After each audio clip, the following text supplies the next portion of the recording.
Well, good morning, everyone. A very warm welcome to our audience here at Georgetown and to all of you joining us online for this program.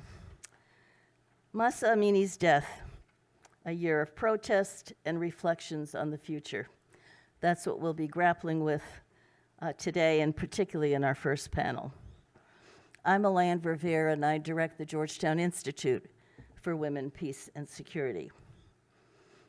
Over the last few years, we've held several events on Iran, particularly on human rights and women's rights. And we are especially pleased to co-host today's program with Freedom House and the Iranian Culture Society Student Organization. 1 year ago, on September the 16th, a young Iranian Kurdish woman, Mahsa Amini, died after being held in by the brutal morality police for allegedly wearing her mandatory hijab improperly. Her death sparked a protest movement across Iran that continues to this day. Young women were on the front lines of the massive peaceful protests, but they were quickly joined by students and university communities, by women and men of all ages, from all walks of life, all across the country. They joined together for an end to the repressive regime and its dictatorial rule. They've been willing to risk their lives for a cause bigger than themselves. Thousands of protesters have been detained. Many have been assaulted, imprisoned, and murdered. A journalist, Nazela Murifian, had interviewed Mahsa's father. In the interview, he accused the authorities for lying about the circumstances surrounding his daughter's death. Since publishing her story, the journalist has been targeted by Iranian authorities. She's been in and out of prison. She was arrested 4 times, but as she says, Iranian women will never be silenced. Fellow journalists have been dealt with harshly, with prison sentences as well. The women of Iran continue to be catalysts for change. In fact, they have been on the front lines of change for decades.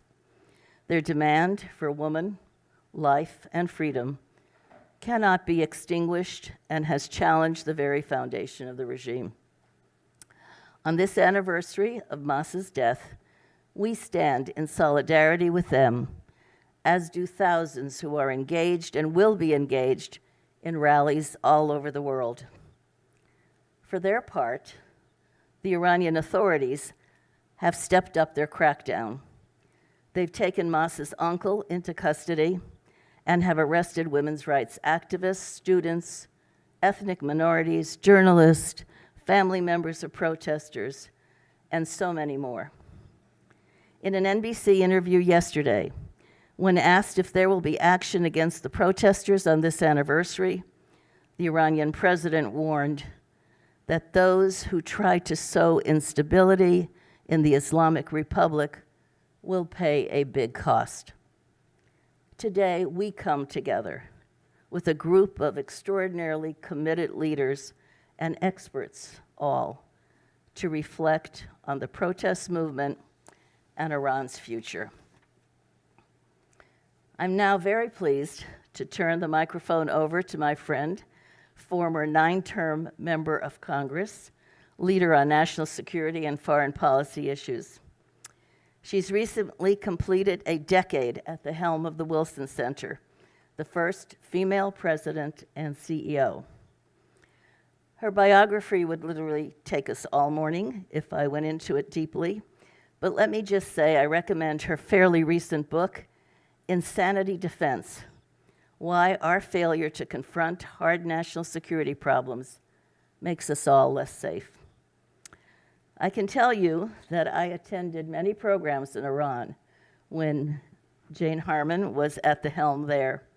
Her commitment is deep on this issue and so many others. Today, she chairs the Board of Trustees of Freedom House, an organization you'll hear much more about, but it is one devoted to human rights, the strengthening of democracy, and more. Please welcome the Honorable Jane Harman.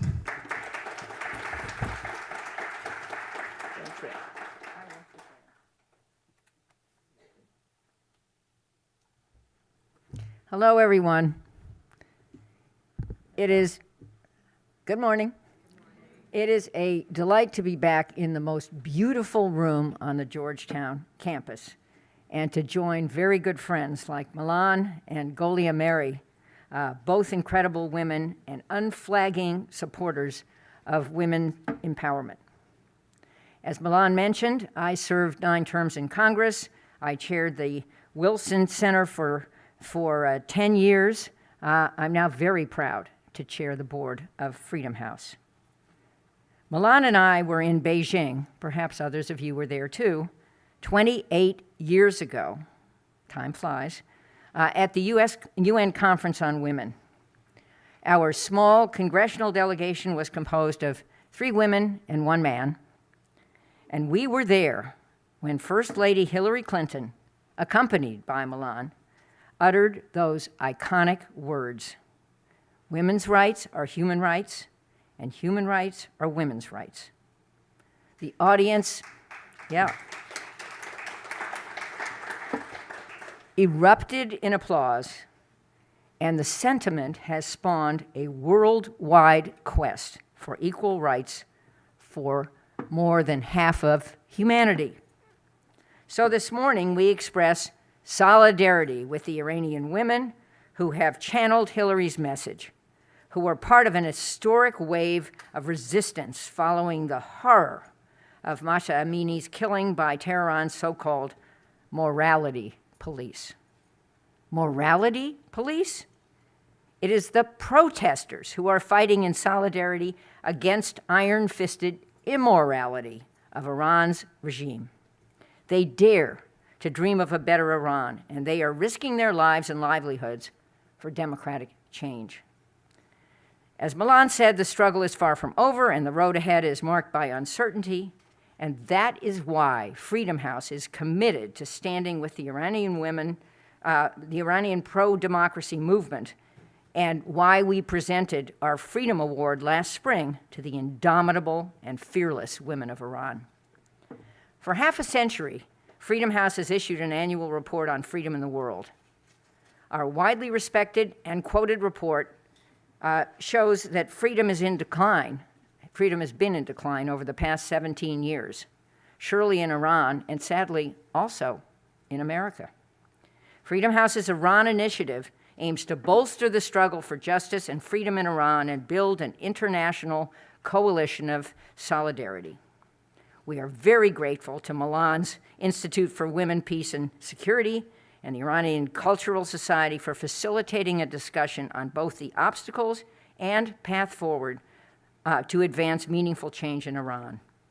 For real change to occur, Iran's women demand and need and should get equality, justice, and a future free from fear. So my thanks to you all for joining us today and lending your support and voice to the Iranian pro-democracy movement, and it is now my pleasure to introduce one fearless advocate for women, Victoria Taylor, the Deputy Assistant Secretary for Iraq and Iran in the State Department's Bureau of Near Eastern Affairs. She is a career member of the Senior Foreign Service and was previously Director for North African Affairs and Chief Deputy of Mission to the U.S. Embassy in Croatia. She also served as the State Department's Deputy Director for Western Europe and in the National Security Council as Director for the Balkans, Caucasus, and Black Sea Affairs, where she coordinated U.S. policy and advanced U.S. interests in the region. That's all she's done so far. So please welcome Victoria Taylor.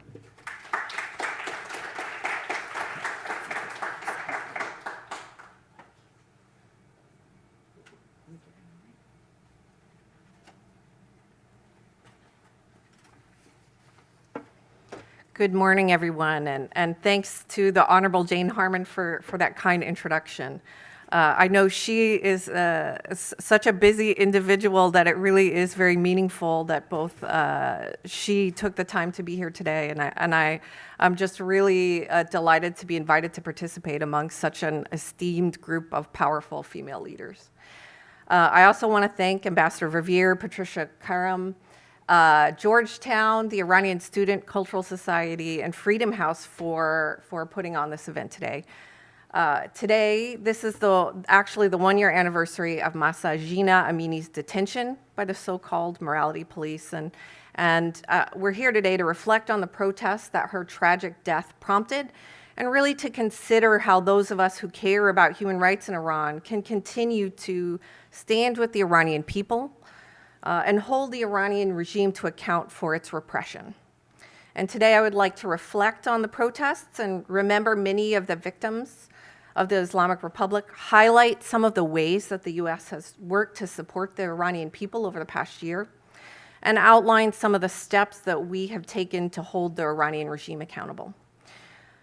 The protests that began 1 year ago were sparked, as everyone has noted, by the tragic killing of a young woman, Mahsa Amini, at the hands of these so-called morality police.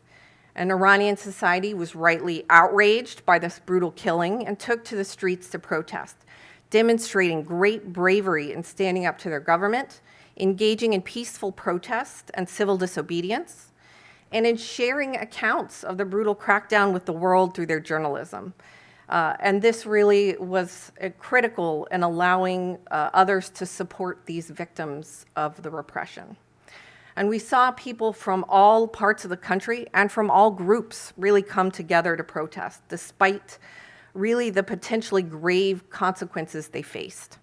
We saw students, teachers, artists, academics, the workers' unions, minority groups, religious leaders, and particularly women really echo the calls of woman, life, freedom. Activists and advocates around the world have brought an unprecedented level of international attention to these human rights abuses in Iran, and we remain really grateful for their efforts to bring these abuses out of the shadows and into the light. Rather than respond to these legitimate grievances of the Iranian protesters, of course, we saw the Iranian government respond brutally, violently repressing peaceful protests, engaging in mass arrests, detention, torture, sham trials, harassment, intimidation, many other abuses. Thousands likely remain in jail for participating in the protests, and an untold number were killed or wounded during those protests. And I think, as we know, we have some information about what happened, but a lot remains unknowable to us right now. You know, the calls of the Iranian people actually echo the Universal Declaration of Human Rights, which was adopted by the UN General Assembly with the support of Iran. The Islamic Republic continues to disrespect these rights, as well as to violate these obligations under the human rights treaties. The Iranian people deserve better, and the United States will continue to support the human rights and fundamental freedoms of all Iranians. And I want to assure you that regardless of any steps that we take to bring back American citizens from Iran, regardless of our efforts to constrain Iran's nuclear program, we will continue to stand with the Iranian people and to be vocal in our criticism and continue to take steps to hold the Iranian regime accountable for these human rights abuses. So turning to some of the things that we've focused on over the past year to provide support to the Iranian people. You know, of course, as many in the international community, the US government was outraged and appalled by the Iranian regime's conduct. We acted quickly to condemn the government for its abuses, but we did take further actions to support the Iranian people. You know, in addition to the very visible, violent repression of the protests, we also saw the Iranian government shut down or throttle internet access, which was a way to deny the Iranian people access to information about what was happening and to restrict the free flow of information. So to ensure that the Iranians could stay connected with each other, we focused on providing access to information so that Iranians could report the abuses they witnessed. And so we took a number of urgent actions. We enabled US technology companies to provide wider access to communication services for the people of Iran with the issuance of a general license. And we continue to commit substantial resources to support the development and operation of anti-censorship tools that are secure and privacy enhancing, then they allow millions of Iranians to stay connected online despite the regime's efforts to restrict their access. Since the protests, as part of our efforts, we've seen the highest sustained use of anti-censorship tools by a national population in the history of the internet. We've also taken actions in response to Iran's efforts to choke off information flow to and from the citizens by sanctioning individuals and key entities that were involved in that censorship and the internet shutdowns. In addition to these unilateral steps, we've also been working multilaterally. We were at the forefront of efforts to successfully remove Iran from the UN Commission on the Status of Women. And we convened a session at the UN to allow vibrant voices, including Nobel laureate Shireen Ebadi, to speak directly to world leaders about those abuses. As a part of those efforts, we've also worked with our allies and partners to support the creation of a UN fact-finding mission that will thoroughly investigate the human rights abuses that have occurred. Now, talking about accountability, we've been very focused in taking concrete steps to hold the Islamic Republic accountable for these human rights abuses over the past year, as they have continued to take steps to silence and repress those who have spoken out. The administration has sanctioned over 70 individuals and entities in connection with these abuses, and we're going to continue to impose sanctions as appropriate. In the days following Mahsa Amini's death, we sanctioned the morality police and its senior leadership for their roles in the death, and other security officials who were directly responsible for the violent crackdown on the protesters, including Iran's interior minister. In the weeks that followed, we issued additional sanctions designations, including against the leadership of Iran's prison system, IRGC commanders who were directly responsible for the crackdown, and also issued sanctions against entities and individuals involved in the censorship, surveillance, and the malicious cyber activity against the Iranian people. And our actions are an important step to ensure that human rights abusers cannot hide behind anonymity, and they cannot act with impunity. Instead of punishing those responsible for her death, as we know, Iranian authorities have imprisoned 2 journalists who actually shared the news of her death with the world, Elahe Mohammadi and Niloufar Hamidi, and they remain in jail to this day. Thousands of others, as I mentioned, have remained imprisoned in Iran for exposing these abuses, for speaking out against the repression, and for demanding more freedom. So today, as we look back on what has been a dark year for human rights in Iran, I also want to take a moment to think about the inspiration that we can gain from the courage and the spirit of those who did protest last year at grave risk to themselves. I hope that one day the people of Iran will be able to have conversations like this one without fear for their own safety and with a real voice in determining their own future. So thank you again for convening this event, for your work to draw attention to the protests and the human rights abuses committed by the regime, and also for your work to support the Iranian people. We look forward to hearing your reflections and hearing your ideas for what more we can do to strengthen our own support for the Iranian people. Thank you.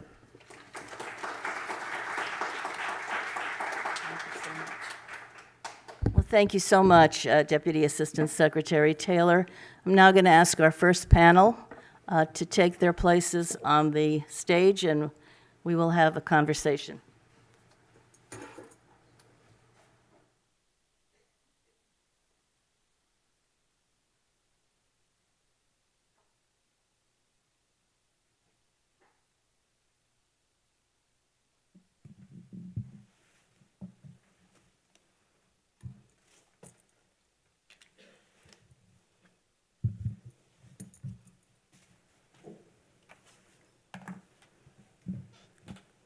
This panel is going to focus on the state of Iranian women's protest and the diaspora movement 1 year later. And just a quick note to our audience, We will take questions from the audience, and we have some questions already that are coming in online as we move through this discussion. And there will be a very brief intermission after this panel discussion as we move into the second one. So let me start with Azar Nafisi, writer, professor of English literature, critically acclaimed author, known best for her most famous work, Reading Lolita in Tehran. It was an all-time bestseller, 117 weeks on the New York Times bestseller list, translated into over 30 languages. And I often think about the young women who she taught back in Tehran and the lasting lessons that we see today. More recently, she authored Read Dangerously, The Subversive Power of Literature in Troubled Times. I have to mention, being here at Georgetown, that we are so proud that she was a School of Foreign Service Centennial Fellow a couple of years ago. Azar was born in Tehran, where she taught at the university level, came to the United States in 1997. Welcome, my dear. Great to have you with us. Thank you so much, Melan. It is such a privilege and pleasure to be here with you today. This wonderful panel, and you are always at the forefront of the defense of democracy and freedom everywhere in the world. And I would like to thank Freedom House as well for making this possible. Let me ask you a question. Yes, ma'am. Okay.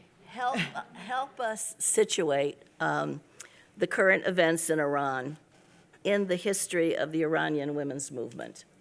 Why is this revolution so important? What potential impacts might it have on the democratic future of the country, on the survival of the regime? And is this protest different from previous protests? So just center us now into what's happening. Well, as I was preparing for this meeting, one of the things that first came to my mind was that a totalitarian system, one of the first things that they do is confiscate your past. They confiscate your history, and they confiscate your story, your identity. And so for the past 40-something years, the story that the Islamic Republic has been putting out to the public, and now Mr. Raisi has again reconfirmed it, has been that marriage at the age of 9 for females, stoning people to death for what they call prostitution and adultery, compulsory hijab, all of these are Iranian people and Iranian women's culture and tradition and history. And one of the things that this uprising has done is to show us that there's another story, and that is Iranian people's story, Iranian people's history. And so if we want to talk about what is happening within the movement now, we have to go back to when it all started. It at least goes back to 1852, when an Iranian woman named Tahireh, she was the precursor of the Baha'i religion, the Babis, and she was also a poet. She was the first person to unveil in public and say that the universal advent has come, and she took off her veil. And of course, you can imagine how enraged especially the clerics were. And so what happened was that they put her under house arrest. They told her to recant. She refused. So they decided to kill her. And they put her, they strangled her and threw her into a well. They didn't want to have a gravestone for her so that it won't become a shrine. Tahireh, before she was killed, told her murderers, "You can kill me as soon as you like, but you cannot stop Iranian women's emancipation." And now this movement is saying the same thing as Tahireh said. And over the past century and a half, the Iranian women have been fighting for their rights so that by the beginning of the revolution, we had 2 women ministers, one woman minister for women's affairs, the second in the world. We had women judges, Shirin Ebadi, the minister Mahnaz Afkhami, and Dr. Farrokhru Parsa. We had women active in all walks of life. And one thing that this uprising has done, it has brought women to the foreground, and it has reminded us that the Islamic Republic has turned hijab into a standard for loyalty to the regime. They have weaponized the hijab in this way. And one thing that they have done, totalitarianism is absolutist.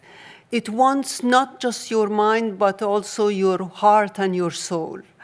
And this movement, for the first time, we had movements throughout this revolution, including when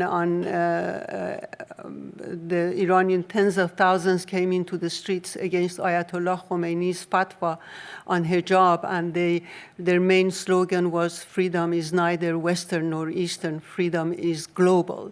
So we have had protests all through, but this one, rather than focusing on politics or on ideology, is now focusing on existence. It is an existential movement, not a political movement. And there are words used in relation to this movement that is new. Apart from the slogan itself, woman, freedom, life, you have the words like dignity, the words like mindset, the words like integrity, the words like identity, because what a totalitarian mindset does, it takes away your identity. It confiscates your dignity by turning you into a figment of its imagination, by telling you, you are not who you say you are, who you think you are, whom you believe you are. You are a figment of my imagination. And therefore, you all have to wear the compulsory hijab, whether you believe in it or not. Very cynical attitude. And so, when I was in Iran, what really bothered me was when I woke up in the morning and I wanted to go out, I had to become someone else. I had to become an alien, because that was not me. I disliked myself. I felt ashamed of myself, becoming complicit in the crime that was done against me. And that is why Iranian women even then would put a little bit of their hair out. That was telling the regime, you don't own me. You are not going to decide who I am. You're not going to define me. And this is what this movement is based on. It is based on the fact that you are not going to define me. I will define myself, and I will give my life for it. So I just wanted to end by saying that, some people say that this regime is very powerful. Look at the amount of violence it can commit. Well, the whole point is that this violence is not out of strength. It is out of fear. They are afraid of these women coming into the streets ready to die, but not be defined by them. They are afraid, and violence is the only language left to them. They have no other way of talking. And the last gift that this movement brings us is reminding us that you cannot become like your enemy. You don't act violently because they're violent. And today, despite 1 year of being killed and murdered and blinded, today the sounds of songs and dancing and singing in the streets of Tehran drowns out the sounds of bullets. And that is a cause for celebration. And that is a cause for remembering women, life, freedom. Thank you.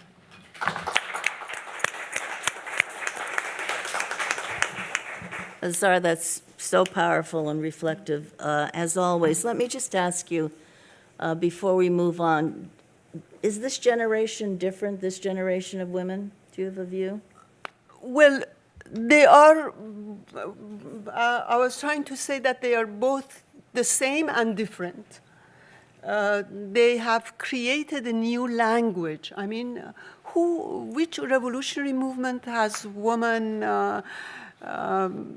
life, freedom? They have created a new language.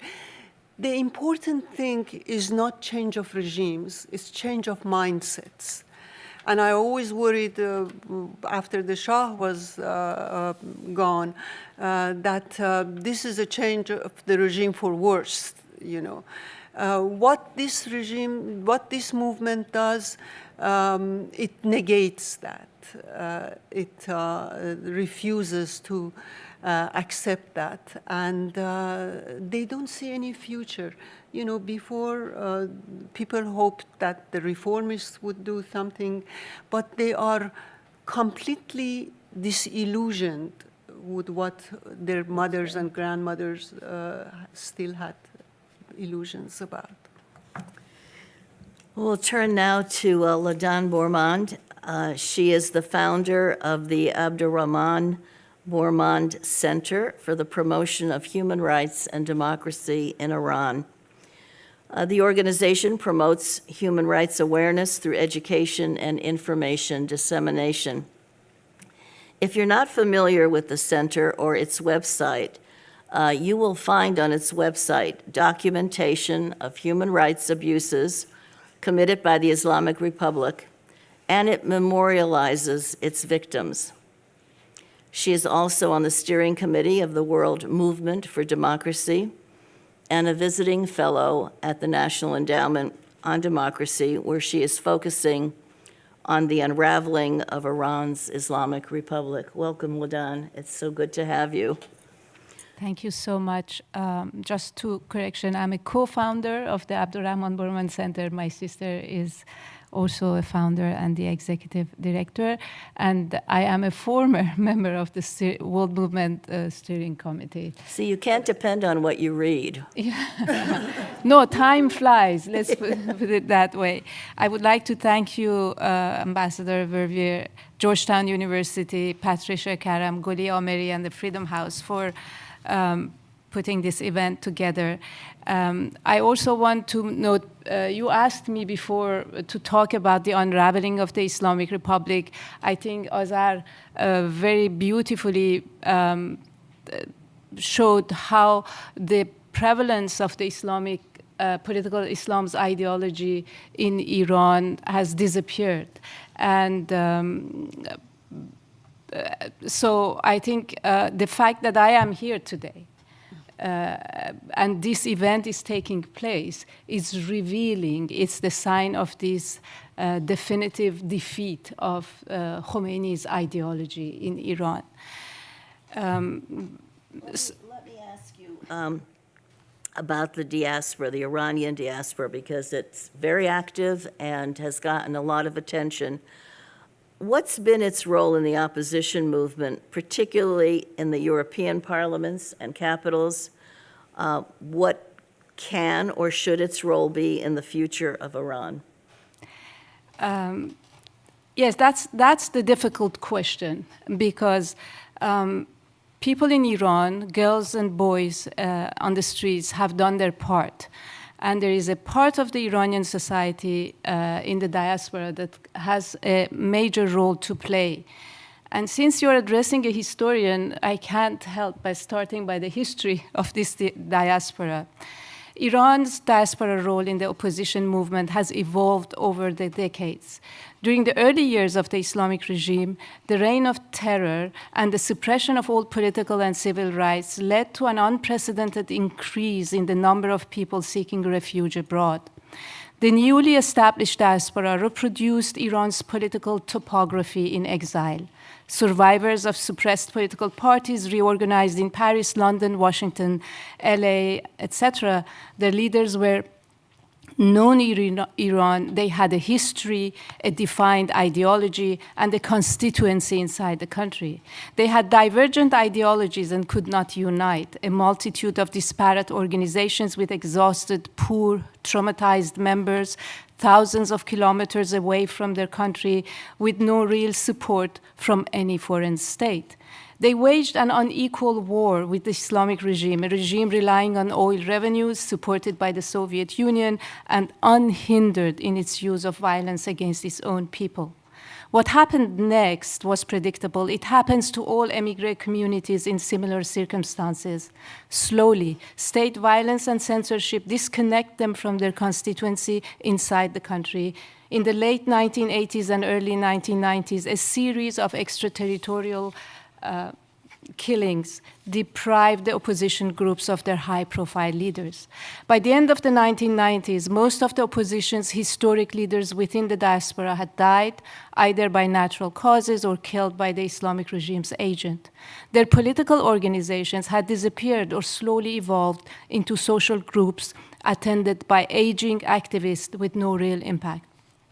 The Islamic regime may have been satisfied by what it viewed as checkmating the opposition within the diaspora, but it was a short-lived satisfaction. Dramatic changes in world affairs, with the fall of communism and the triumph of liberal democratic ideology in the dawn of the 21st century, led to the emergence of civil society organizations worldwide. These organizations assumed a new role on the international stage and became legitimate interlocutors of international and state organizations. Many within the diaspora who were formerly active in political organizations switched to activism within human rights organizations. By publicizing and denouncing the regime's crimes and calling for accountability, dissidents within the diaspora set out to counter the Islamic regime's propaganda abroad. Satellite TVs and later the internet reconnected the opposition within the diaspora to the post-revolution generations. The new arrival of refugees from successive waves of repression brought together citizens with different backgrounds, ages, and political experiences. Satellite TVs pulverized the regime's monopoly of the narrative about the past and the present. They also portrayed an alternative Iranian lifestyle, free from the Islamic regime's constraints. These cultural activities weakened the regime's ideology within the country.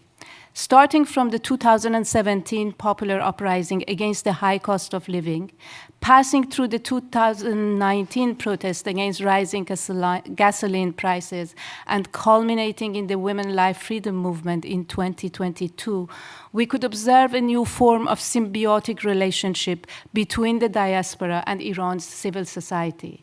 From helping protesters to coordinate, to providing virtual public spaces like Facebook, Twitter, and Instagram pages where protesters' videos are posted and remain there to be seen by the whole world, the diaspora has been playing a crucial role in preventing the regime from violently making Iranian civil society invisible. This is one and definitely not the least of the diaspora's achievements with regard to the society's resistance against the theocracy. But what the Women Life Freedom movement revealed in particular was the existence of a redoubtable force within the diaspora.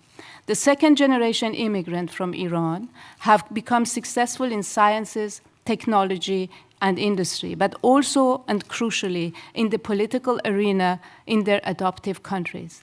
The Women Life Freedom movement brought to light a squadron of MPs and other elected officials from Iranian descent in various democratic countries. Many of them, heretofore aloof from Iran's political affairs, were moved by the extraordinary courage of young protesters in their ancestor country and the legitimacy of their demands. They engaged in active support of the Mahsa movement within democracy's decision-making bodies. Supported by the army of Iranian human rights activists and the mobilization of Iranian communities in their adoptive country, they were able to convince their government to exclude the Islamic Republic from the United Nations Women Organization, an unprecedented move within this very cautious organization. It's also the unprecedented coordination between the ordinary citizens who kept demonstrating in the streets of Paris, London, Washington, and decision makers and elected representatives active within democratic states, and the collective work of all international and diaspora's human rights organizations that made possible the establishment of the United Nations fact-finding mission to investigate the Iranian theocracy's crime during the Women Life Freedom movement. Let me note another success of the diaspora in organizing and helping with the campaign of sponsorship of political prisoners and death row protesters by MPs and other democratic government officials. This unprecedented naming and shaming movement within governmental institutions shined light on the cases of many persecuted political prisoners. I should also mention the EU Parliament resolution qualifying the Iranian Revolutionary Guard Corps, the Islamic Revolutionary Guard Corps, as a terrorist organization. Seeing such efficiency and solidarity from their fellow compatriots abroad, dissidents and protesters called for the formation of a united front outside the country to speak on behalf of the movement inside the country. The reason was very obvious. State violence makes impossible any form of political organization in Iran. And it is in this very university that a group was formed by co-optation in response to the movement's demand. Let me call this 8-member group the Georgetown Group. Their goal was to speak and lobby on behalf of the Women Life Freedom movement within democratic countries. Protesters and dissidents inside the country were not the only ones noting the diaspora's successes. The Islamic Republic's officials helplessly watched the fast unraveling of their propaganda achievements and lobbying efforts within democratic societies. Add to this spectacular defeat the impact of such a global solidarity movement on the morale of pro-regime forces, and you would understand why a new front was opened against the diaspora with the aim of destroying its unprecedented unity and neutralizing its most effective elements through a well-organized character assassination campaign.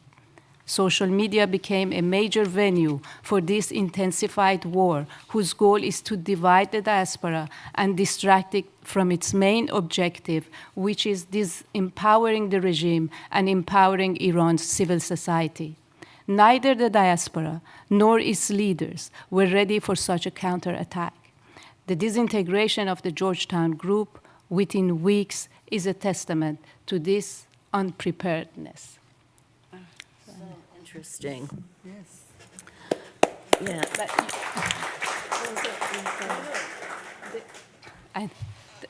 Sorry, go ahead. No, I was just going to say what you just told us in that wonderful sweep of events is dispositive of the people in this room and the people at this table. I mean, it's the power of the diaspora that continues. So thank you for that.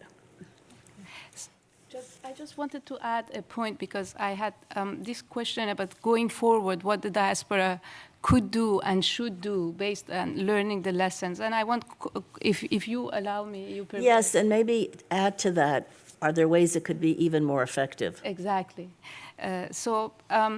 one thing is to advocate for human rights, another to understand that we are faced with an adversary who has been waging a 4-decade-long war against its society. The Women Life Freedom Movement is one of the most glorious episodes of Iranian society's resistance against its aggressor.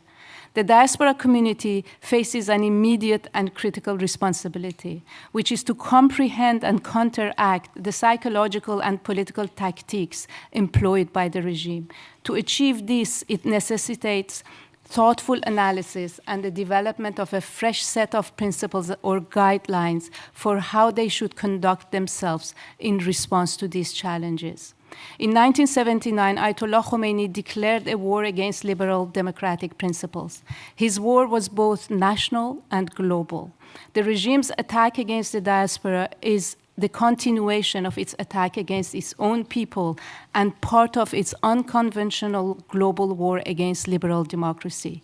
Time and again, Ayatollah Khamenei has stressed this fact by qualifying protesters and exiled dissidents as agents of the West.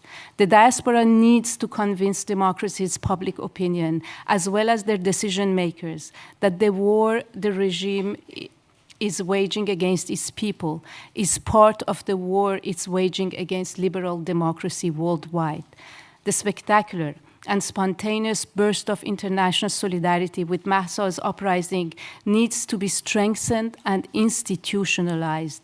This should be one of the most crucial objectives of the diaspora at this juncture. Important call to action. Thank you.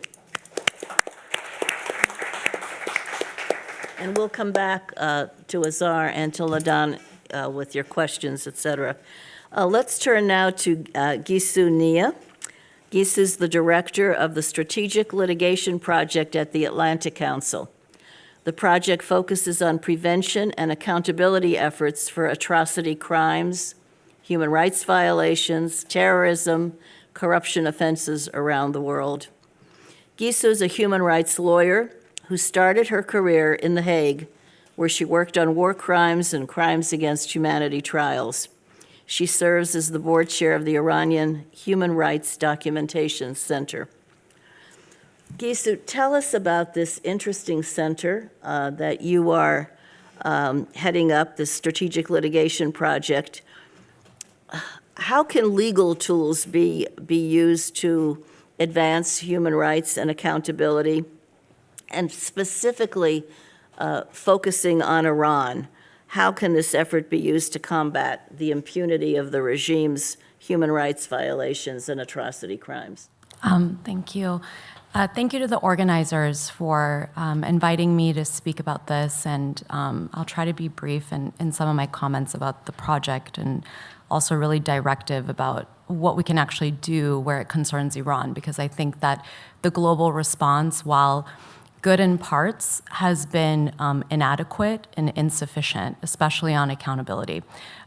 So the project that I run at the Atlantic Council is a global one. So it's not only focused on Iran, though it does seem like these days most of my time is focused on Iran, but it has a global portfolio. In terms of Iran, so we know that the courts in Iran, the judiciary, it is not independent, it is not able to deliver justice. So a sort of domestic justice option for people who have suffered human rights violations or been subjected to atrocity crimes is simply not possible in the courts in the country. And because of that, we have to look elsewhere. And so what we have in the world are different types of systems that can address that. And I'm sure many people in the room are already familiar with those systems, but with a broad brush, we obviously have international courts that are set up for the purpose of prosecuting individuals when a state is unwilling or unable to do so. So the International Criminal Court in The Hague is one of those options. Unfortunately, Iran is not a member of that court. Now, I'll get into how we're trying to bring some officials of the Islamic Republic before that court through creative jurisdictional means, but essentially that's not an option. What is an option, and what we need to be exploring a bit more deeply, are universal jurisdiction frameworks around the world. So universal jurisdiction loosely just means that some crimes are so terrible and so heinous that states absolutely need to prosecute alleged perpetrators no matter where they find them. And that's for a certain set of crimes. War crimes, genocide, crimes against humanity, torture. It has to really be the worst of the worst. Now, not every country has this framework, but most countries in Europe do. Canada does, Argentina does, and if you look at studies of where there is some version of laws that have what we would call extraterritorial application, you'll find that more than 100 countries around the world have some version of this. There was the first ever universal jurisdiction trial against a representative of the Islamic Republic for core international crimes that happened in Sweden, resulting in a conviction in a Swedish district court of somebody who played an outsized role in the killings of thousands of political prisoners in Iran's jails in 1988. So this was a historical case. But that individual was convicted in a Swedish district court in July 2022. That's been the only universal jurisdiction, or we would say UJ case to date on Iran. I think there could be many, many more. We have had multiple Iranian officials travel to Germany for medical treatment. One escaped there as a fugitive from Iran and ended up dead outside of a hotel window in Romania after he left Germany. And more recently, there were reports of somebody who was essentially a lead killer in 1988 of thousands of political prisoners, again, in Iran's jails, who recently was in Germany and Hanover seeking medical treatment. And the reason, and nothing happened. There was no arrest warrant. There were complaints that were filed. There were many victims that came forward. There was a dialogue with the prosecutors. And the German authorities refused to go into the hospital to establish whether or not there was presence. And they said they had insufficient information to do so. I don't believe that's the case. I believe that there is no political will. The German Foreign Ministry, if they had been interested to do so, could have put pressure on the local prosecutors in Hanover and the enforcement there to go into the hospital, and they didn't do that. So what does this tell me? This tells me that there really isn't the appetite from governments, from foreign ministries to put, because these cases are never independent. Although the judiciary is independent in most of these countries, it involves a question around foreign policy when you're dealing with officials from other states. So there is an element that the foreign ministry needs to weigh in on. What this tells me is that they are no longer prepared to do that. Last fall, when there were visible street protests all across Iran, foreign ministries, heads of state, they started to take a different posture. They started to imagine a world in which the Islamic Republic was no longer at the helm. Now we see that the Islamic Republic is being welcomed back into the fold of countries. They've recently been accepted to be a new member of BRICS, which is essentially the G7 for the global majority. And alongside them are countries like Argentina, which is a country that voted yes to the fact-finding, to a number of UN initiatives that were advanced last fall that other panelists have spoken about and that was spoken about in the intros today. Alongside them is Brazil, a country that sometimes will take a stand on these issues. Now, when the Islamic Republic is brought back into the fold, after having been marginalized, after having different countries say, you know what, we don't want them to be here at the table. We're going to remove them from the UN Commission on the Status of Women. We're going to set up a fact-finding mission. Now that this process, now that they're going back to status quo, it's going to be a lot more difficult for us to advance these accountability efforts that we want, because that requires political will. And so my short message to these states is really that nothing has gone back to normal. There has been decades of repression only because there was a sort of visible outburst with a catchy slogan that people could rally behind and where visuals of women cutting their hair and burning their mandatory hijab in bonfires really captured global attention. Now, because we're not seeing that every day, doesn't mean that the system of gender discriminatory laws isn't still in place. It doesn't mean that this population isn't being repressed, and it doesn't mean that these people don't still deserve accountability. And so I'm very concerned, actually, while I'm hopeful about the Iranian people and their endless desire for freedom and democracy, I'm very concerned about the global response and this sort of acceptance of the status quo again. It's a really interesting perspective, and I think the point you made that nothing has gone back to normal is one that somehow needs to be undergirded more strongly, so that perception, because it's not based on the reality, but it is a perception that's troubling.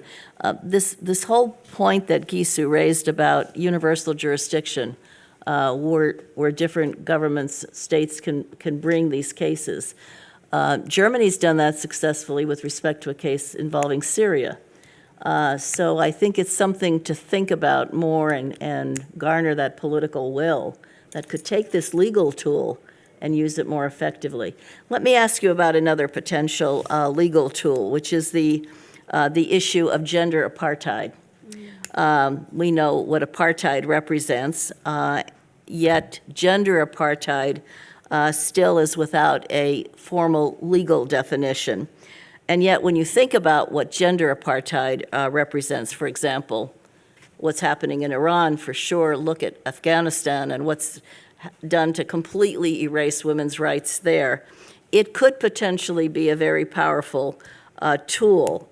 So in Iran, for example, making it a crime for what the regime is doing to Iranian women.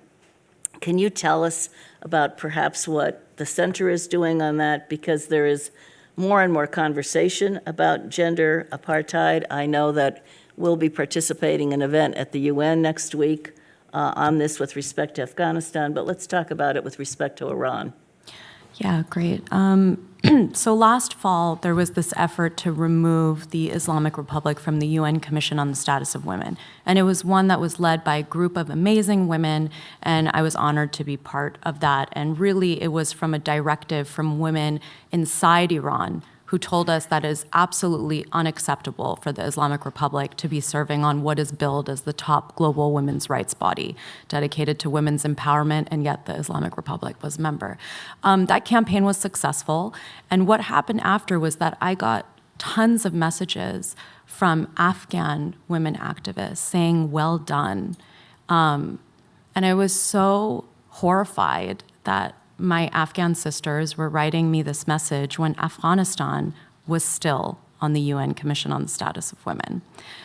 True, not the Taliban represented Afghanistan. It was a holdover from the prior government.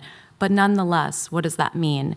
And I was really thinking about how the world has kind of had a paralysis when it comes to Afghanistan. There's sort of this acceptance that the Taliban is back, there's really nothing we can do about it, and so, let's move on.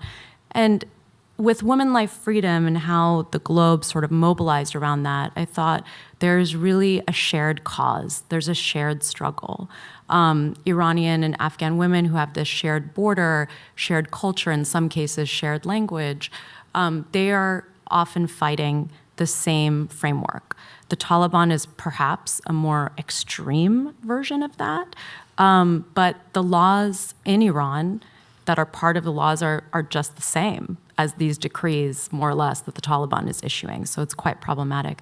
So there's a lot of Iranian activists who are wondering how we could sort of join Afghan women around this shared cause. And in speaking to these women, many of whom use the term gender apartheid and have been doing so for years, I realized that some of them did not know that it's not codified under international law. So right now, apartheid, which was really a crime that was born out of the experience of apartheid South Africa, only applies to race. It does not apply to gender. And so the definition is really, a racial group that is oppressing another racial group for the purposes of domination and for entrenching a regime. If you swap out race for gender in that definition, it very accurately describes the situation of women and girls living under the Islamic Republic in Iran and living under the Taliban in Afghanistan. So what do we need to do? By we, I mean there's an organizationally unbranded campaign. You can go to the website endgenderapartheid.today just to learn more about it. But it was launched on March 8th. There was an open letter from more than 100 key signatories, including Shirin Ebadi, Fazia Kufi, really well-known Iranian and Afghan women, including my panelists here, actually, calling for governments around the world to raise awareness about gender apartheid, but also to incorporate it in their national laws and to incorporate it in international law. We're really excited because Gracia Michel, who is Nelson Mandela's widow and a very fierce women's rights campaigner in her own right, signed on to the letter a few months ago, which is really giving a sort of moral gravity. And she gave an interview to The Telegraph saying that the experience of women living in Afghanistan is gender apartheid and that she thinks it needs to be codified. The next steps are that me and a group of lawyers have drafted a position paper that's being sent to legal advisors at UN missions in New York who serve on the 6th Committee, which is the legal committee in the UN, to get gender apartheid included in the Crimes Against Humanity Convention that is being negotiated globally. And so this is a law that hasn't come into force yet. And so we want gender apartheid to be included in that. If it is included in that, and if it's adopted, that means it will be a crime under international law. Now, how does this help in real terms women in Iran, women in Afghanistan? A lot of people have that question. I think apartheid as a term has a certain resonance and also really brings into question third state complicity. Nobody is proud of doing business with an apartheid regime. That is something that we learned through the experience of South Africa.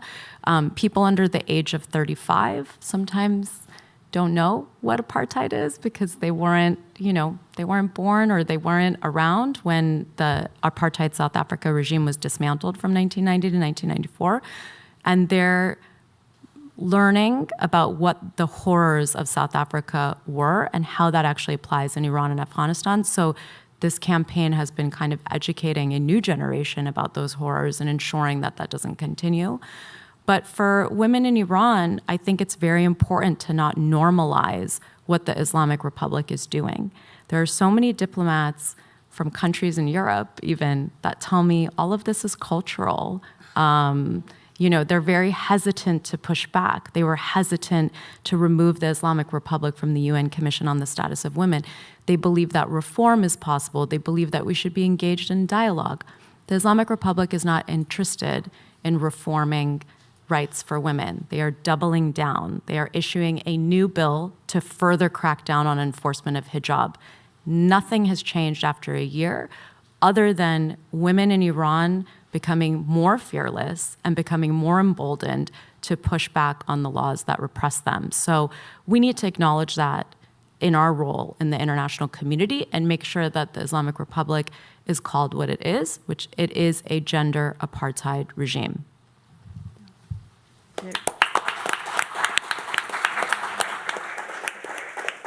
Well, let's turn to all of you now. I'm sure you have questions after hearing these really important presentations. Yes, sir. Is there a microphone or? Okay. Thank you so much. I'm Ali Arab, associate professor of statistics at Georgetown. So I had a question and more of a comment and would like to get your reactions to this. So one of the issues about Iran is the issue of hostage diplomacy. And it creates this rippling effect and setbacks to all of the work that human rights organizations do, to all of the achievements that through diplomacy and global affairs we can get. And where do you see this in this whole sort of sphere of efforts, globally, especially on Iran? Well, it's an issue of the moment. Who Who would like to grapple with that? I can say a few words. I've been, you're right, because recently in Belgium, a criminal was swapped with an innocent hostage. The only way, foreign policies traditionally since 17th, 16th century are based on egotistic nation states' illusion of their interest. In that respect, and that's how Western governments deal with hostage issues. They have a deal, they make a deal separately apart. Come even in Paris, in Belgium, in Washington, and kill you. We will have our murderers out by exchanging them. Not only we have them out, we will have money on top of it. So this is a disaster. I mean, and it's all the more mind-boggling that these countries are powerful country and Iran is not a powerful country. So a puny terrorist is manipulating the biggest economies and military might of the world. I mean, guys, think a little bit better about your policy making. Others? Other questions? Yes, right here. Hi, I'm Ava. I'm the president of the Iranian Cultural Society, and I just wanted to appreciate for you all showing today and talking to the Georgetown University, especially us, the Iranian Cultural Society, who's been trying to get more Iranian voices out here in the university and express more, especially with the Mahsa event that has been occurring since last year.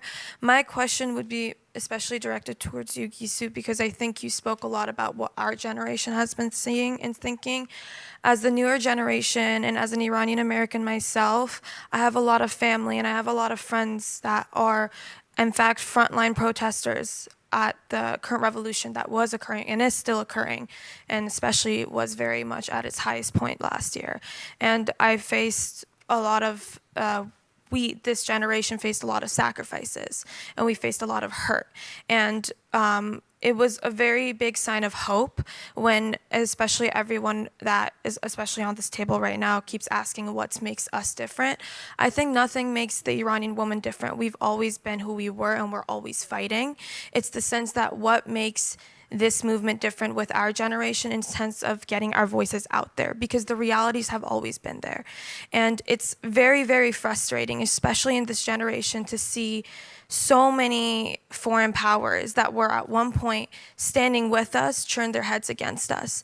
And when you say that there's a call to action, I feel like the call to action has been existent and has been at strong force and is still going to be at strong force. It's necessarily what can we do more as the diaspora to help our friends and our family and our fellow women and sisters back home or all around the world, in Afghanistan as well. What else can we do as the diaspora to truly get foreign powers and political motives to stand with us and actually stick with us this time?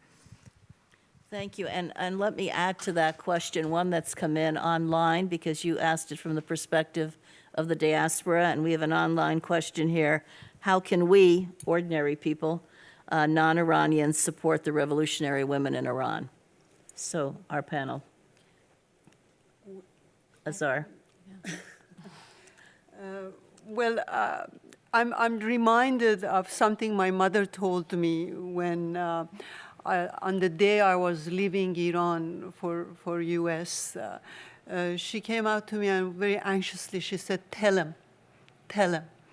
And what she meant was tell them about us, tell them about what is happening to us. Because this regime is trying to tell you that you're alone, that the world doesn't care about you, that look at us, we're talking at Council for Foreign Relations, for heaven's sake. So it becomes very important to keep the story of these women who are still coming into the streets and not knowing whether they can go back home that day. We need to keep the story going. We need to tell them. And we need to put pressure on our representatives, so-called. I don't know how many of them represent me anymore, but anyway, representatives, we need to put pressure on them. Can I add Yes, please. Very concretely, Saturday there is a demonstration, the march in solidarity, and they have asked, bring your American friends with you and wear white. So let's do that. That's a concrete step. The thing I would say is that there are almost no, I mean, governments are not acting altruistically, right? They have national interest. And I think it's super important for Iranians, especially those who are newer to activism, to understand that, because there's often like a sense of despair. Like, don't these governments see what's happening? Why don't they do? They're motivated by their national interests. So it's so important to get organized and make concrete asks and tie, in democracies, tie that to votes, saying we will not vote for you unless you do X. In non-democracies, there's different tools, but basically, you know, it really has to be about organization and also being united. I think the most horrible thing that can happen is for people to start fighting one another or criticizing what others are doing. We're not there yet. The Islamic Republic is not gone. There's plenty of time for those debates later. I think it's very not constructive to be mired in that sort of destructive dialogue right now. Unification, organization, and really putting pressure on decision makers to do things and bringing in our allies. This cannot only be the Iranian diaspora doing it. Other people have to see themselves in this issue and want to take action. And we saw a little bit of that with this Woman Life Freedom slogan and messaging and the visuals. Some years ago now, I was in South Africa and had an opportunity to be with President Mandela, and Gisu had mentioned Gracia Machel. And we were at his prison on Robben Island, and I said, President Mandela, did you know that there were boycotts and protests in the United States and other places around the world? And he looked at me and he said, what do you think kept us going? And I think we often underestimate the actions that take place, in this case, outside of Iran, and what impact those have. And I think you've heard that interwoven in what our panelists have been saying. The question here. Do we have a microphone? It's coming. Thank you. I'm Ladan Archin, and in regards to the question you asked, I used to work in the government as well, and I just wanted to point out something when you say in terms of your age group, and bring it back to the hostage diplomacy, so to speak. Please keep in mind that some of your contemporaries, unfortunately, in LA, had their father taken hostage in Iran, and they were lobbying the White House, the State Department. Levinson's family was, for a long time, until it was understood that he was killed. These people that they are very clever, the Iranian regime, in terms of who they take hostage. They take hostage Iranian Americans. They don't recognize their American citizenship. And so they take them over, and then when the U.S. government, the European governments come to them and say, you know, these are our citizens, they say no. So there's a different side to the hostage taking. And when I was in government, there was a definite policy that we would not negotiate with terrorist organizations, which the Iranian regime was, but it has changed over time. And it's and when you take someone like the hostages that were just supposedly are still waiting to be released for many years, I think one of them was 8 years, it becomes difficult, and they can wait it out. So when you're talking about what and I would love Gisu and Ladan and Azar to talk about it too, in terms of seeing it from the other side. When you have these hostages that were taken, what would what would you suggest to them, to their families, and their advocacy, and how they're going to the U.S. government? And there was, on the Sunday news reports, they were always there, the daughters of this gentleman, and so on and so forth. So there's that side too.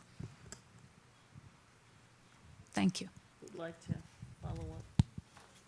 Well, first of all, I think, again, a coordinated response, it's very crucial, because every country has some means of leverage, and when put together with it could be. But I think within the community, there is an unsuspected power. If all those who can afford not going back to Iran, all those diaspora people who are bringing so much money in the country and go regularly to the country, clearly organized a boycott movement, and they don't go until all hostages are free, their power is even bigger than the power of the government. So we need to do things, assume our responsibility, and behave with civism and strategically. But I have launched the idea on social media, and this is one of the ideas that gratiated me with a huge counterattack by the cyber army, but it doesn't ring a bell with the ordinary people. So this is what we can do too. Just boycott, don't go until all hostages are freed. And that helps the government and strengthen in their negotiations with the hostage takers. Anybody else? Well, no, go ahead. I think we have some more questions too. We have time for one more question, right there. Thank you. Hi. Hi. Thank you all for being here. It's extremely empowering to see all three of you. So my question is about the fact-finding mission. Oh, yes. Hi, my name is Sharzad. I am a graduate of the University of Georgia, currently living in Washington, D.C., working for the Berman Foundation. So I was wondering, in terms of the UN fact-finding mission, where do you see that going? Where do you see, once the results are in, where do you see those results going, and what are they going to do? Considering UN does not have the power to necessarily act on it, or, not that I'm suggesting they should do anything, but just where is it going and how is it going to play a role? Good question. Yeah, I'll just, so the UN fact-finding mission can serve a really, really important purpose, which is that what we hope is that the comprehensive report that comes out in March 2024 will say that the Islamic Republic is committing crimes against humanity. What we don't want is for the report to just say, there's some human rights violations, or this is we know that already. There's been tons of reports. We've had a UN Special Rapporteur on human rights in Iran established since 2011, saying that every year. What we need is an establishment of individual criminal responsibility. What that means is the kind of thing that war crimes units in these countries that I was explaining that have universal jurisdiction frameworks, that they can take and actually use to either open up structural investigations, which would mean that they don't need to have a named perpetrator to actually begin an investigation, and really to move that forward. The UN fact-finding mission is the only international investigation of the situation in Iran. A lot of other situations, for example, Ukraine, there's multiple justice responses that have been opened up. There's an ICC investigation. There are coordinated European investigations. The only thing we have on Iran is the fact-finding mission. So there's a lot of criticism of the United Nations. People see that, the Islamic Republic is getting chairships on certain bodies and things like that. This is kind of business as usual at the UN, unfortunately. A lot of rogue states get these leadership positions. Cuba has an outsized role, there's just something that we deal with. But this UN fact-finding mission is actually incredibly important to really set the stage for accountability, because we don't have anything else at present. So I could go on and on, but I'll pause there. But that's really what I'm hoping. Taking testimony from. So the UN fact-finding mission is interviewing lots of victims and survivors inside Iran and outside Iran. The protocols for, I won't get too into the weeds, the protocols for inside Iran are a little complicated, but there's lots of people who have left Iran since the protests. But their mandate is only from actions from September 2022 and on. So it's not that temporally expansive. It's really only since the Mahsa Amini protests. Well, I know it took a great deal to get the fact-finding mission in the first place, so we can only hope that it can have some positive effects. We're going to take a break now. There are bathrooms out past the corridor here. There's coffee, tea. Just, you can't bring it back into this room, but please make yourselves comfortable out there, and we'll be back in about 10 minutes. So don't go far for another fabulous panel, and let's give this panel a wonderful response. Extraordinary.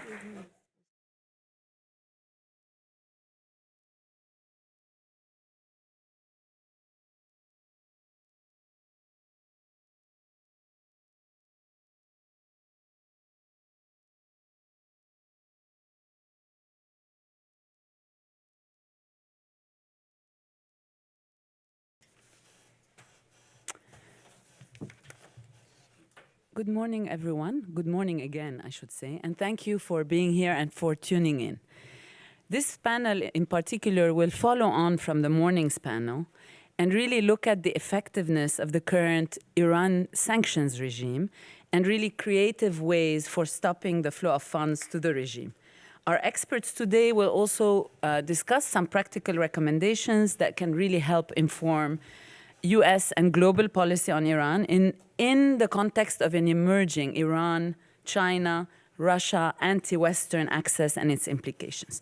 Now we have an incredible lineup of speakers, so let me just very briefly introduce them in the order that they will be speaking. Behnam Bentaleblu, sorry, I keep doing that, Senior Fellow at the Foundation for the Defense of Democracies. He focuses on Iranian security and political issues ranging from nuclear, non-proliferation, ballistic missiles, sanctions, the IRGC, foreign and security policy of the Islamic Republic, and internal Iranian politics. Then we have Ray Takei, Senior Fellow for Middle East Studies at the Council for Foreign Relations Institute, and he specializes on Iran, US foreign policy, and the modern Middle East. He's also the author of a number of books, the most recent, The Last Shah, America, Iran, and the Fall of the Pahlavi Dynasty. Third, we have Robert Satloff, who is the executive director of the Washington Institute for Near Eastern Affairs, which he oversees, leading a team of scholars and experts and policy practitioners. He's also an expert on Arab and Islamic politics and US Middle East policy, and a widely published author. And last but not least, we have our very own Goli Ameri, who is vice chair of Freedom House's Board of Trustees and a former Assistant Secretary of State for Educational and Cultural Affairs, and also an activist on Iranian issues. I will start with Behnam. And Behnam, I wanted to ask you if you could perhaps in your remarks address this question of how effective has the international sanctions regime been amidst this emergence of this authoritarian nexus that I mentioned, and what have been really the key modalities and areas of evasion? And piling on to the questions, can you maybe speak to how US and international policymakers can ensure that international mechanisms like sanctions are implemented and enforced to really curtail the flow of funding to the regime? Thank you, Patricia. I assume we have the rest of the day to answer that question, right? But thank you, everyone, for coming. Freedom House, Georgetown, for hosting. If you can hear me over the squeaking of Ray's chair, just let me know.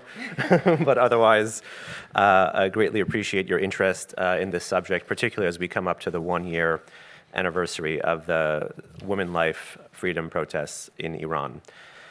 In short, so much of this is in the eye of the beholder. There is actually, I would say, after the 1 year of protests we've seen nationwide across Iran, there's a fair amount of convergence between strategy, interest, and values of a lot of the states that actually do have some sort of sanctions regime against the Islamic Republic.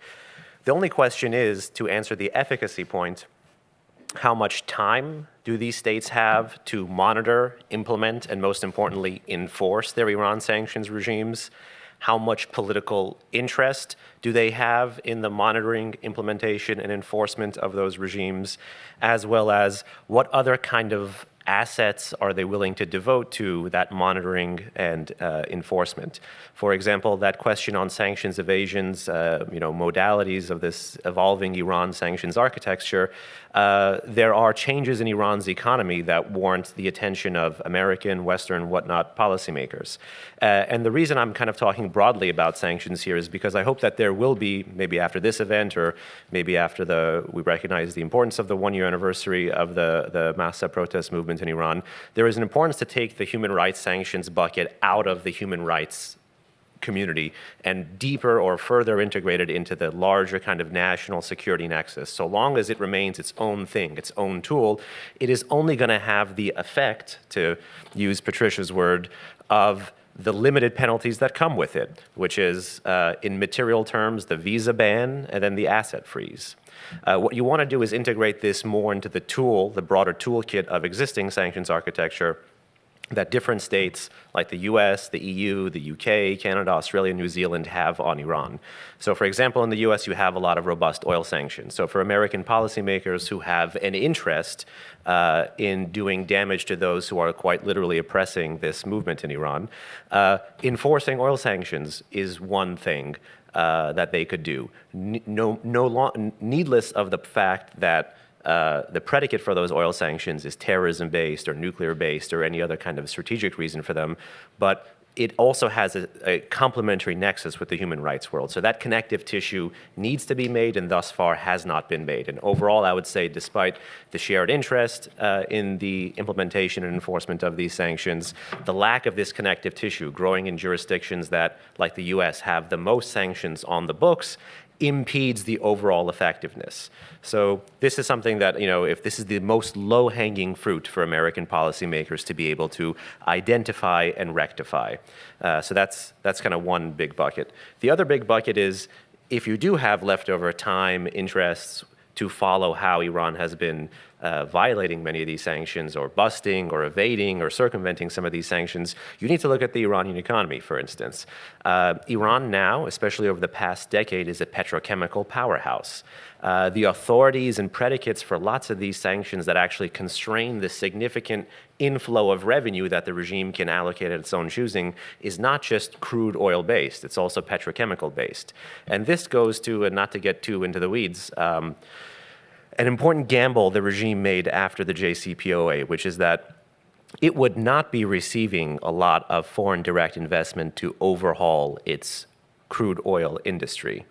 It instead made a gamble to invest in upstream and downstream other products and commodities that it could do to build a refining capability that ultimately led to it being a petrochemical powerhouse. So now when you have smugglers smuggling Iranian crude oil, they're not just taking a gamble on something that's about $100 a barrel. They're taking a gamble on smuggling something that is, $600, $700, $800 a barrel. So the derivatives of Iran's oil industry continues to change, yet a lot of the sanctions architecture remains static, or the will to enforce remains present on some of the most easily identifiable things like crude oil. For instance, both Trump and Biden, two very different US presidents, two very different Iran philosophies, two very different foreign policies, have both done helpful things on the Iran oil sanctions front that include the stopping and the seizing of some of these oil tankers. But hypothetically, if you stop a ship that you detect is doing petrochemical sanctions evasion, how are you going to be able to determine the point of origin of a petrochemical derivative and know that it comes from Iran, unless you can trace the business registry of the ship and the ownership and the insurance company doing the sanctions violating, versus for the one for crude oil where you could tell this is Brent, whatever, this is sweet, this is Arabian, this is Iranian, this is whatever. So there are these little micro changes that are having a macro impact in how Iran is able to evade sanctions, generate revenue. And while the world is quite correctly putting the spotlight on the whole chain of systemic abusers of the apparatus of repression that the regime has, from the most lowest of low-level forces of the vigilante kind of groups like Ansar Hezbollah, to the next level up, the LEF, the law enforcement forces, the Yegana Vijay, the special units, to the next level up, to the various Basijs and all of their command structures. All of these things, up to and including the IRGC, are being sanctioned quite aggressively. You know, we have European diplomats in the room that are quite literally racing the US Treasury Department, copy-pasting, fighting, building a larger human rights sanctions architecture. But the net effect of those penalties in macroeconomic terms, if the point is to do damage to those who are doing damage to the Iranian people, rather than to symbolically or politically stand with them, is going to be limited so long as we keep it in this human rights bucket and don't see the enforcement of this broader array of penalties as a tool that we can afford to use. I don't want to drone on, and I know that was needlessly technical on a human rights protest panel, but we can get into some of the other great power stuff later if you want. Thanks, Behnam. I don't know if you want to tackle the issue of, policy making, and how can policy making be more acute, for lack of a better word, to ensure that, better enforcement? I take it you're saying it's not just about enforcement, but maybe you can speak to that point in a little bit more detail. I'll try to be brief, and not like in Romeo and Juliet when Mercutio says I will be brief, and then it's like a 7-page monologue. But all of this comes to political will. Again, we have so many authorities in place in the US, UK, EU, Canada, Australia, New Zealand. There's even Australia and New Zealand, countries which traditionally don't do autonomous sanctions, particularly on the human rights front, joining and even racing America to fill the void on this critical Iran sanctions architecture. So there's clearly a political interest. But for something to have that political interest translate into macroeconomic effect, to translate into some kind of change on the street in Iran, or some kind of change in the bank accounts, or some kind of change in the perception or change in the resolve of that security apparatus, you need will. And so enforcement needs will. Yes, there's interest. Yes, there's labor. Yes, there's costs. A lot of people have compared the budget of OFAC to, 1 or 2 American military planes, for example. And sanctions, at least in the West, are a growth industry in terms of the overt tools of punishment, coercion, and deterrence.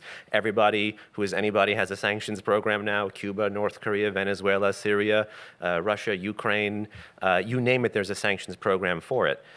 So until there is the will to, translate moving the Iran human rights issue out of that isolated bucket and more actively enforcing this broader architecture, you won't be able to devote the time, assets, interests, manpower, what have you, to changing the balance on the ground. So in short, a lot of the authorities exist. It's about time, capability, and political will. And that last one, political will. I hate to say it, and I hate to be a little bit negative. I think many in the West, both here in Washington and transnationally, are kind of comfortable with this Persian phrase, which is, it translates loosely to limp along, but it's like kajdar mariz. You just kind of go with the flow. You don't want to sanction too heavy to provoke. They believe that you can still provoke the Islamic Republic this way. And you don't want to be seen as lagging. So here in this sense, the limited sanctions architecture that exists is a byproduct of not wanting to take any risks internationally, and a byproduct of so much of the bureaucratic infighting for the sanctions architecture and resourcing that exists in the Treasury and State Department, and ultimately the political capital. How much time and interest do you have in standing with the Iranian people in practice and not just in principle? Thanks, Behnam. Let me turn it over to Ray for a second, and maybe we can connect a little bit the two panels. Perhaps you can address this issue of how the combination of continued discontent in Iran and U.S. policy priorities and pressure tactics, how are they affecting the future of peace and democracy in Iran? And then what may be effective approaches for the way forward? Thank you. I'll try to stay within my time limit. I think hopefully everybody can hear me. It is not at all disconcerting for me to be the least dressed person on the panel. As a matter of fact, I think that's my statutory role. I used to work for Rob Saloff, so I'll be watching him from the corner of my eye to gauge his reaction. Let me talk about a little bit about great power realignment, because I do think we're at an inflection point. The Islamic Republic has made a great deal of its self-sufficiency, self-reliance, neither east nor west, and that type of rhetoric. However, I believe that really for the past 20 years or so, it has sought great power patronage. Really since probably the outbreak of the nuclear crisis around 2000 and 2003, I guess it was. And it was rebuffed by other great powers.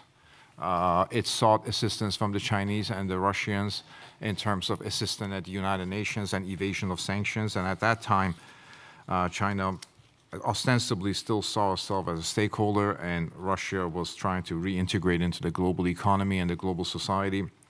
Hassan Rouhani's memoirs are actually quite effective on this front, where he talks about the fact that when during his journey to Beijing and Moscow, he was told in no uncertain terms that they aren't going to support Iran in its nuclear confrontation with the West, at least in a manner that they wanted to. I would say that now we're living in a slightly different situation in terms of the fact there's been a lot of geopolitical fluctuations. The organizing principle of American foreign policy seems to be containment of China, although no one can quite agree what that containment looks like. And of course, Russia is now heavily sanctions and isolated nation because of its war in Central Europe. So the Islamic Republic today does have great power patronage. It gets economic cushion from the Chinese, and it gets assistance in terms of military hardware, intelligence sharing, I guess possibly nuclear cooperations from the Russian Federation. The idea of 5+1 mobilizing against it is no longer valid. And that essentially eases its path to sort of a nuclear weapons capability. There's very little stopping it. Both in terms of technical and support. So as the global community has fractured, you begin to see Iran has been a beneficiary of this particular realignment. But with great power patronage comes both positive aspects and restraints and obligations. I tend to believe that the Saudi-Iran deal, which was mediated by the Chinese, has a lot for the Saudis, has a lot for the Chinese. I'm not sure if it has a lot for the Iranians. The Chinese demonstrated the ability to essentially broker an agreement in the Middle East because they had stake with both antagonists. The Saudis ostensibly got Iran to desist from molesting their territory. I'm not entirely sure what the Iranians got out of it, but that was a price to be paid for assistance from the Chinese on a variety of fronts. There is no strategic, ideological, or any form of justification for Iran to be involved in a war in Central Europe and indirectly with NATO. None. Iranian munitions are being used on those battlefields. That again is aspect of its its obligations to its great power. If Russia is still a great power patron, it is controversial within Iran. It is controversial globally. The Iranian government has not paid a price for its complicity in that war, but nevertheless, that is part of the obligation. So the Iranian regime is recognizing that there are positive and negative aspects to such great power alignment. But in terms of international pressure along the lines that Behnam just talked about, they have considerable degree of cushion and reserve at this point. I think the World Bank projects their economy to grow by 2.2%, if I'm not wrong. That is the Iranian economy is still debilitated. It suffers from twin evils of inflation and unemployment. It cannot provide jobs. There is corruption, class cleavage, so on and so forth. But nevertheless, there is at least some sort of a reassurance, both material and practical, and coming from abroad. Now, let me speak a little about internal Iranian situation and how that juxtaposes with what I talked about. the prism that I look at the Iran internal situation today is the 78, 79 revolution. That might entirely be the wrong prism. You have to decide whether the current situation in Iran belongs to 20th century revolutions or 21st century ones. 20th century revolutions were usually led by utopians. Their cause was root and branch. 21st century tend to be lack leadership, Egypt being an example. They tend to be connected by social media and no identifiable structure behind them, and most fail. Revolutions need revolutionaries in the end of the day to succeed. I tend to view what is happening in Iran not so much a revolution, but simmering dissent and discontent. There's a difference. Revolution is convulsive. Simmering discontent is corrosive. It erodes the power of state over time. No revolution takes 10 years to unfold. It's like a wildfire. It goes massively and eradicates everything in front of it. Revolutions cannot be instigated nor forestalled from abroad. And that was the case in the Iranian 78, 79 revolution. And I would say one thing, the proximate causes of the revolutions, economic disparity, corruption, lack of confidence in civic institution, arbitrary rule, they are actually evident in a lot of countries, including this one. Yet most nations don't revolt. Revolutions happen, in my view, where large swaths of public behaves in an irrational way. And at this point, Iranian oppositionists are rational. To provide you an example, in the poisoning of school kids across the country that took place by the regime, usually revolutionary movements thrive on provocation from the state. You would think this would be one thing that would galvanize the population, because what the Islamic Republic was doing in a rather cynical way was to enlist parents into controlling their children, and essentially conscripting parents into a security apparatus. And I remember talking with Ruel, who you mentioned before, and I said, this is going to get out of hand. He goes, no, it's actually going to work. They established a line of deterrence, and it was perfectly rational for the Iranian people not to challenge a regime that was willing to poison school kids. The Iranian people acted reasonably and rationally. Let me go back very briefly in 78, and there's a lot of people who lived through it and know this. One of the things that the Islamist revolutionary did in 1978 was convince a large segment of the public that the Shah was a bloodthirsty person who was killing large numbers of people. That didn't deter people. That actually inflamed them, because a lot of people across the social spectrum were willing to behave in an irrational way. It was not unreasonable. It was to go out in the street when you've been told that 6,000 people were killed yesterday, said by the Iranian oppositionists and published in The Guardian. So now, this is not a bad news story, but the struggle we have in Iran is a stalemate between the regime that relies on security forces and an opposition movement, amorphous, but whose grievances are unlikely to be mitigated by state action. The regime suffers from defection of the elite. It suffers from the fact that it is manned today almost at every level by second-tier people outside the leader. The President Raisi is a less effective person than his predecessor. General Islami is a less effective general as a head of Revolutionary Guards than his predecessor. Everybody is a second-tier person. You saw this, I don't like to draw analogies to Eastern Bloc, but you saw this in the early 70s in Eastern Europe, the moronization of Eastern European nations. And those people cannot handle a crisis well, nor can they solve the problems of the country that are likely to be compounded.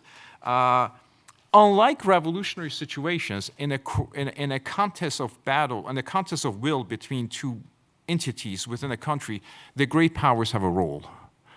They don't have a role in the revolution, and nothing the United States can have done in 78, 79 to have stopped what happened in Iran.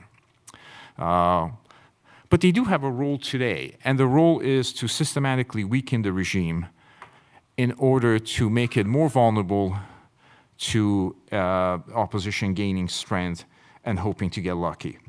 You need solidarity among at least Western powers, and you need continuity of policy across administrations and across time, because this is likely to be a prolonged struggle. I never like to use the word long-term because it gives you ability to make a prediction and not be responsible for it. Well, it's not the long term.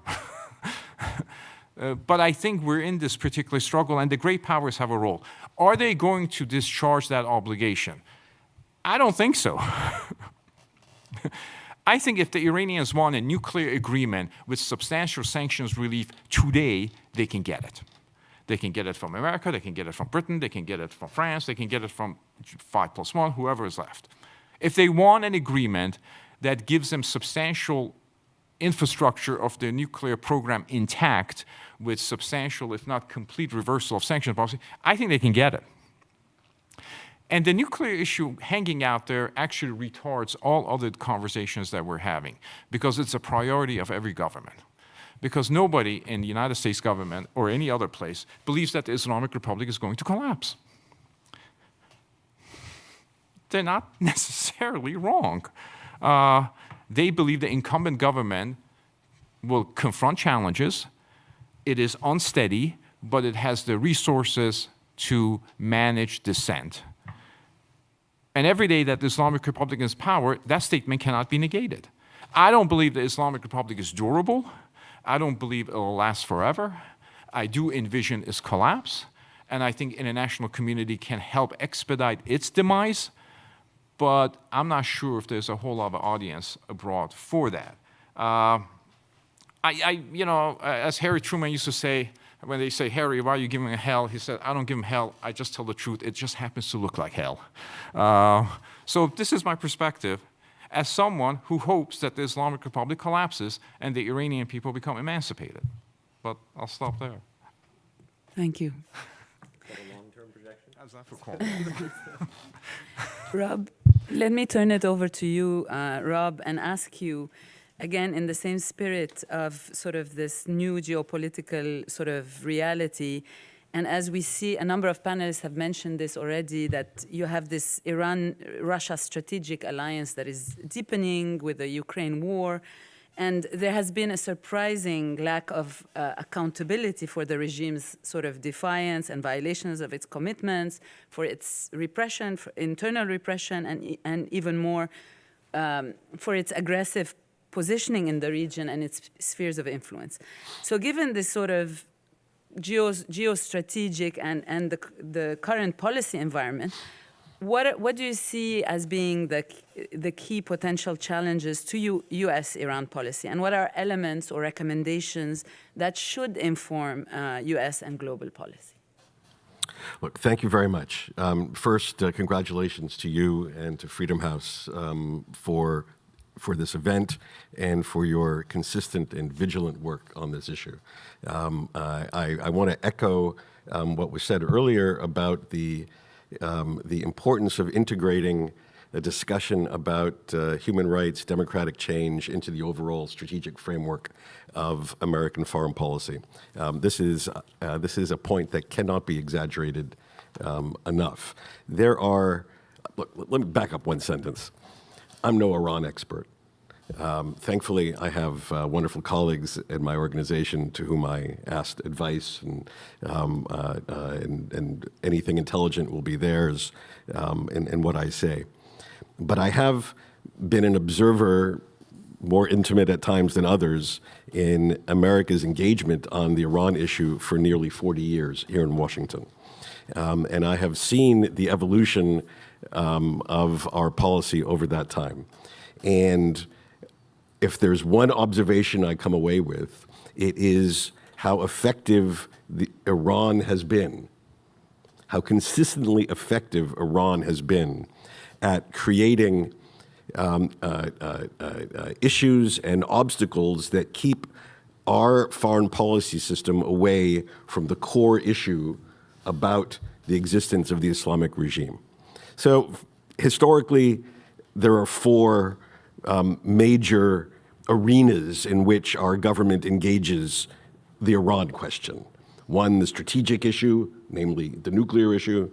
Two, Iran's regional behavior.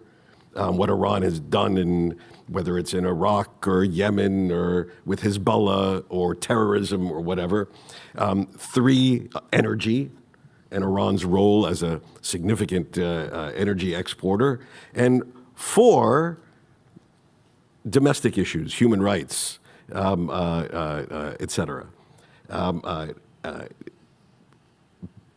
Because it has built this layered system, our system spends so much time and occupies itself organizationally, administratively, structurally with the first, the second, and the third.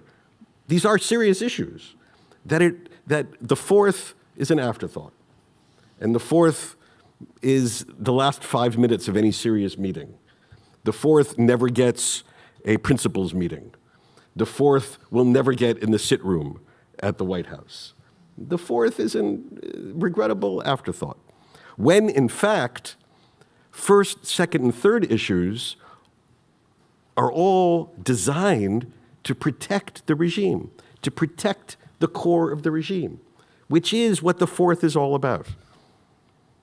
And so, my big observation is, yes, we need to integrate the nature of the regime, the human rights situation in the regime, into our strategic discussion about approaching Iran.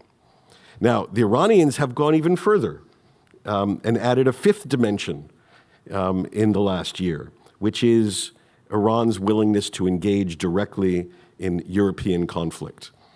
Iran's willingness to be responsible for the killing of thousands of Ukrainians. One would think this would alter the global discussion about Iran in capitals around Europe and here in the United States. It hasn't yet structurally done that, in my view. And we're about to get an example of this next month, when the world marks the 8th anniversary of the JCPOA with something called Transition Day. Transition Day will be a day in which Iran actually scores a huge strategic benefit, the lifting of various UN sanctions on missiles, drones, precisely the things that are killing Europeans. Now, Transition Day will come, Iranians won't do some things in terms of their nuclear requirements, the United States Congress won't do some things, the Europeans won't do some things, and we will all sit back and say, aha, we didn't actually give them what they wanted. But in fact, the Iranians will score a major strategic success on Transition Day just about a month from now. And this connects back to the domestic situation, because every major strategic success the Iranians score is a terrible blow against the people of Iran. And they know it. They know it. It's the inverse of what the ambassador said this morning, quoting Nelson Mandela. Just in the same way that successful protest marches around the world imbued the prisoners in Robben Island with the spirit to carry on, so too, in reverse, strategic success by the regime undermines and is a terrible blow to those people in Iran who this week will be registering the anniversary of the Mahsa Amini uprising. So that's just observation one about connecting these strategic, what we will call the strategic issues with what's going on inside Iran. Point two, a lot of discussion this morning about the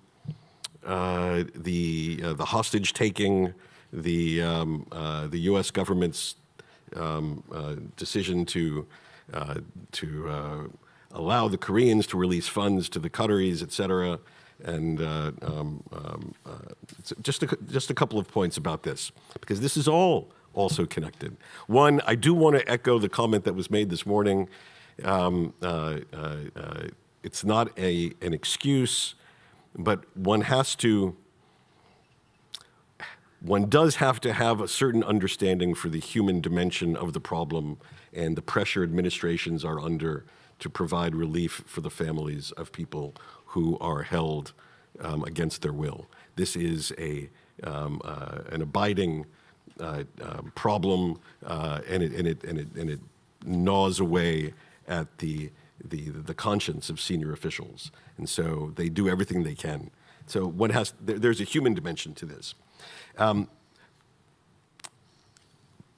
As jarring as this deal is, I think we should recognize that it pales in comparison to what we are allowing Iran to do on oil exports. Whether it's 6 billion, 11 billion that they're getting from the Iraqis and the Koreans. Let me just read, I'm not big on statistics, but let me just remind everyone. In 2020, Iran exported $8 billion of oil.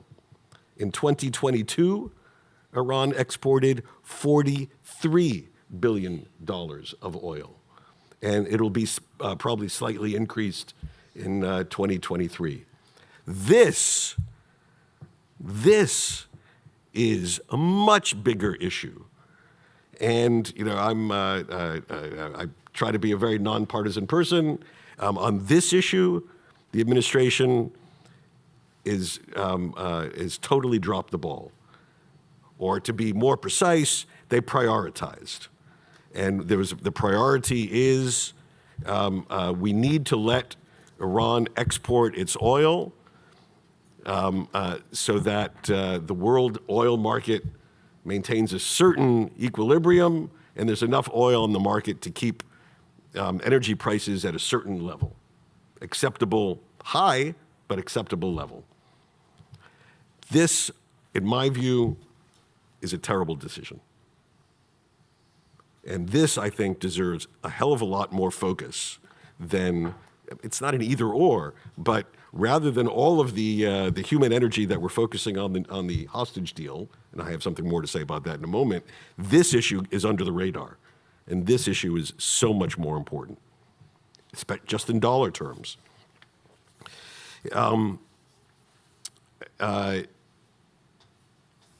Oil. About additional pressure. I think there are at least two other areas, and I agree with my colleagues about some of the specifics that we heard earlier. But let me add two other areas where I would like us to see far more effort. As much as I think it would be a brilliant idea to have a boycott of going to Iran, I would like to see our government ban the use of the American passport to travel to Iran, full stop, completely, 100%. We do this to North Korea. Iran is not a place for tourism, it's a place of terrorism. We should ban the use of the American passport. It is not enough to have an advisory not to go to Iran. It is not enough to urge people not to go to Iran. I know this may be a burden for certain people who want to visit their families, but isolation works. And if we worked with our partners to deny the use of national passports to Iran, that would be a powerful tool. And I strongly urge that we take a close look at that as a policy option. And then the third thing, oil, passports, the third thing I want to recommend, they are going after families of American citizens. We do not do enough to go after families of high-ranking Iranian officials. This may sound vindictive, but that's the game we're in. We need to target a broader array of family members of senior Iranian officials who travel in Europe, and America, other countries who have assets, we need to deny them that ability to do so. As long as our citizens are being harmed in this way, we have to get in that fight. And we have to deny this access to relatives of high-ranking Iranian officials. The point here, and I'll conclude with this, the point here is there has to be consequences. At each level, there has to be consequences for what they do on the nuclear issue, but we can't trade off that for what they do on the human rights issue, which is what the Iranians want us to do. There have to be consequences at each aspect, just as there have to be consequences for what the Iranians are doing in the support of the Russians in Ukraine. We have to put consequences for all arenas of Iran's objectionable behavior and not play the Iranian game, which is to play one of these arenas off the other and ultimately relieve them of the pressure at home, which is by far and away their number one concern. Thank you. Thank you, Rob. I'd like to turn it to Goli. Goli, I know you have been thinking about U.S. policy, U.S.-Iran policy for a while, and those issues that we've been discussing, in particular the issues of how to understand and how to stop, or at least the impact of the flow of funds to the Iranian regime. What may be, from your perspective, some recommendations that you have for U.S. policy on Iran that would be, I would say, impactful in the short term, and sorry, Ray, perhaps in the longer term, I should say, not to say the long term. Right. First of all, I want to start out by thanking Ambassador Verveer for hosting us today and for your incredible passion for the women of Iran. Really, it's been tremendous. And Patricia, thanks so much to you and Freedom House for putting this panel together and working so hard on getting this wonderful group of experts, both this morning and today, on this panel. So actually, it's good to go on this particular topic after Rob, because I really appreciated the way he laid out sort of what the components of Iran policy are, which is the nuclear, Iran's regional behavior, the whole energy file, and then, of course, the domestic human rights issue. But if I asked you what has been, in general, U.S. policy on Iran in the last 4 decades, I wonder if anybody would have an answer as to consistently what has been U.S. policy. I think what we've had is we've had Republican U.S. policy on Iran, and we've had Democrat U.S. policy on Iran. And as we all know, they've been radically different. And the one entity that has come out the winner is the Islamic Republic of Iran. Because I think, as we all know, they are really masters of divide and conquer. They do a great job. They do a great job at that internally, and they certainly do a great job at that externally. And I am both sad and somewhat frustrated that they've also been able to do that with our different administrations and with members of Congress. In fact, sometimes the way members of Congress deal with the Iran issue, it almost sounds like they're more upset with the other party than they are with the Islamic Republic. And this has, in fact, long-term ramifications. And for some reason, which I have not been able to understand just yet, Iran policy has turned away from being foreign policy, and it's actually turned into domestic policy. In fact, as one congressional staffer put it to me beautifully, Iran policy is used for virtue signaling. If you're a Republican, you have to appear uncompromising on Iran. If you're a Democrat, you always have to be after negotiations. There is no happy medium here. And as such, Iran slow rolls in whatever it is that they want to do, the Republicans, and they wait for the Democrats to come to power to move things forward. And this is neither good for the United States, it's not good for our foreign policy, and it certainly is not good for the Iranian people. In fact, it was the head of the Senate Foreign Relations Committee in 1947. I think it was Senator Vanderveer. I hope I'm pronouncing his name correctly. He's the one who said politics must stop at the water's edge. And especially with Iran policy, I cannot emphasize how important it is for us to have a consistent policy on Iran that does not switch from one administration to another. And let me give you a couple of examples here.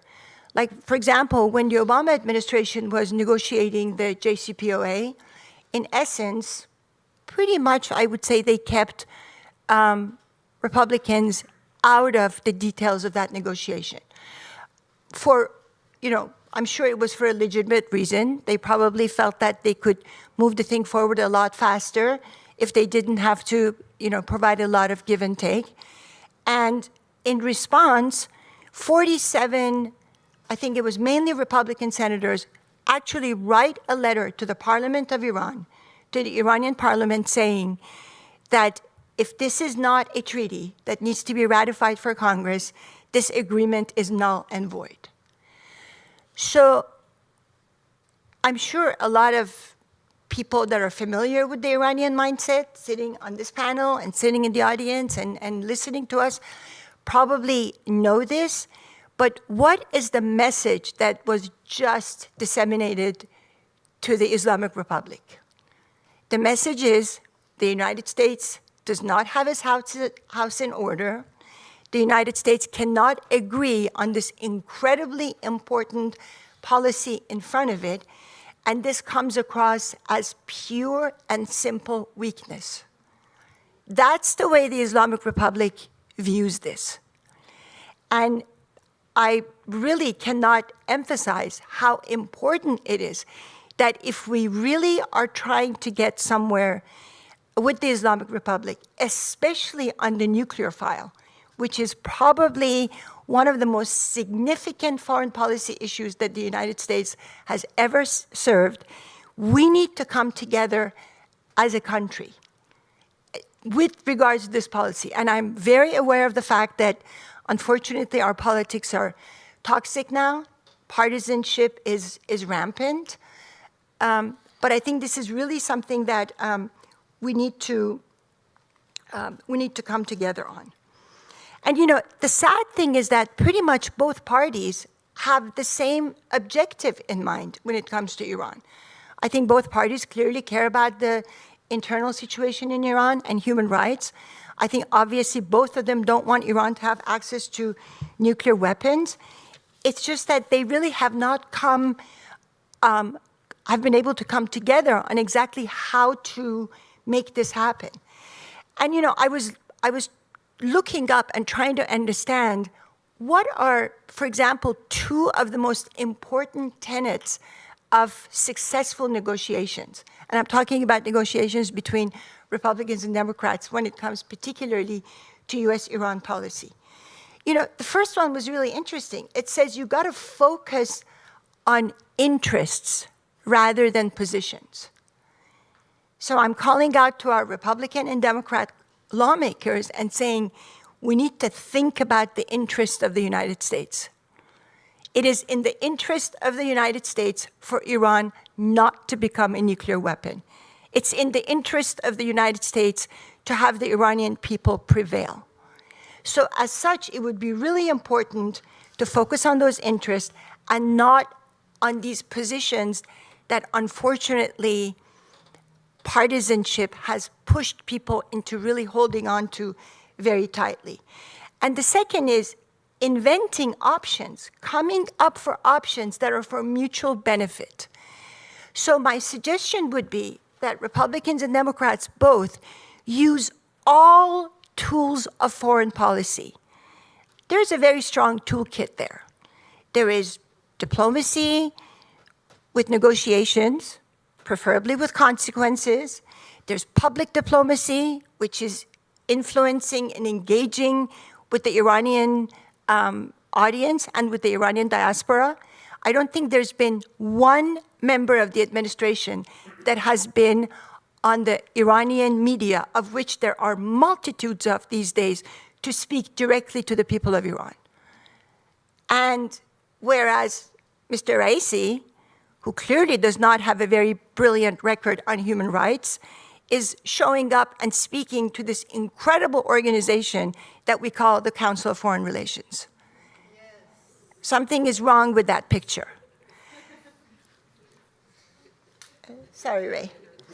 And to kind of wrap this up, I would like to see the same type of unity that we've seen on Russia. That is, that unity on Russia has really been, in many ways, a brilliant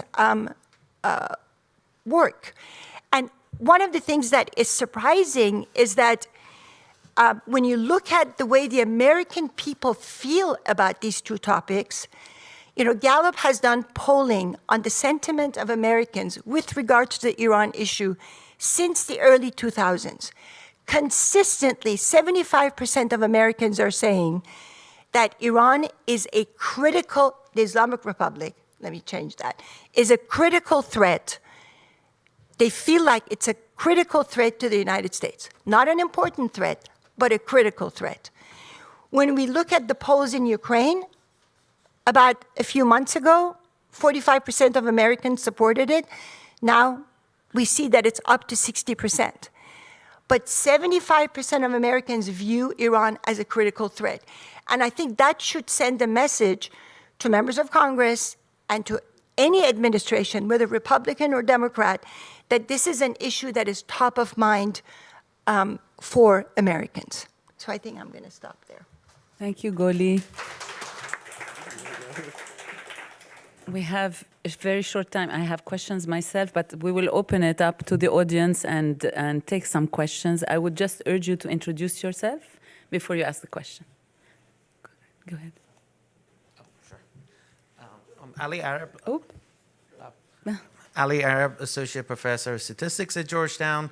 So I had a comment about Mr. Satlov's point about banning the passports, which is a great idea, but it won't work fully if it's not joined by the boycott idea, because the workaround is that Iranians, dual nationals, will always travel to Iran with their Iranian passport. They've been doing that for the last 44 years also. The question that about basically the Democrat-Republican sort of difference in policy. As a Democrat myself, I can't agree more with your point about that, the difference in the policy. But where do you see the role of grassroots in all of this? Also, the impact of, because I have this feeling that the advisors of the Democrats have been stuck in the mindset of rapprochement because of the illusion of reform, which at this point we can call it the illusion of reform, I think. So where do you see the role of Mahsa revolution, uprising, however you want to call it, in changing that mindset in the Democrat side of the U.S. politics? Also, the role of grassroots in making that sort of impact. Right. Thank you. Thank you for that question. I think one of the things that Ladan referred to this morning when she was talking about the diaspora is that I think to the experience of all of us, this is the first time that we've really seen the Iranian diaspora unite all over the world. She spoke specifically a lot about what's going on in Europe, but I think certainly we are seeing something very similar here in the U.S., where the diaspora are agitated, they're on fire. They, I think, are finally understand that they're voting constituents, so their voice matters, their actions matter. I think this is the first time that I've seen an administration actually have webinars where they're informing the diaspora. That has never happened before. And I think as we have more and more organizations in Washington that are launched by the diaspora, that are funded by the diaspora, that can be educational organizations, both for members of Congress and for any administration, once again, Republican or Democrat, I think things will get better. But I also want to send a strong message to the diaspora that this is their job. It's our job. We are voting members of this society. And it's our job to be able to educate properly. Just one sentence. First of all, I agree with this. But the second sentence, you have to do what you can do. There is always going to be some person who will find a way to do a stupid thing. But if it's in the power of the United States government to deny legitimacy to that travel and to get the word out that it is actually against U.S. law to do it, that is a powerful obstacle. And the fact that we're not using that as a tool in this toolkit is, to me, that's really the problem.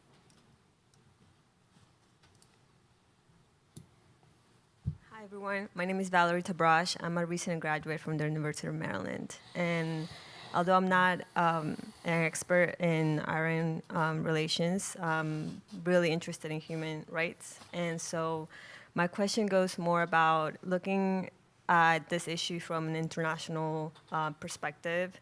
What would you say? Would you say that there are other countries in the region that would also have an important role in this that we could look at to partner with, or to have some type of relationship so that these sanctions could actually have an impact, or more of an impact towards the different issues in Iran, like we have discussed today? Thank you. I'll try to touch on it briefly. There's, if by region you mean like the broader Middle East region, right?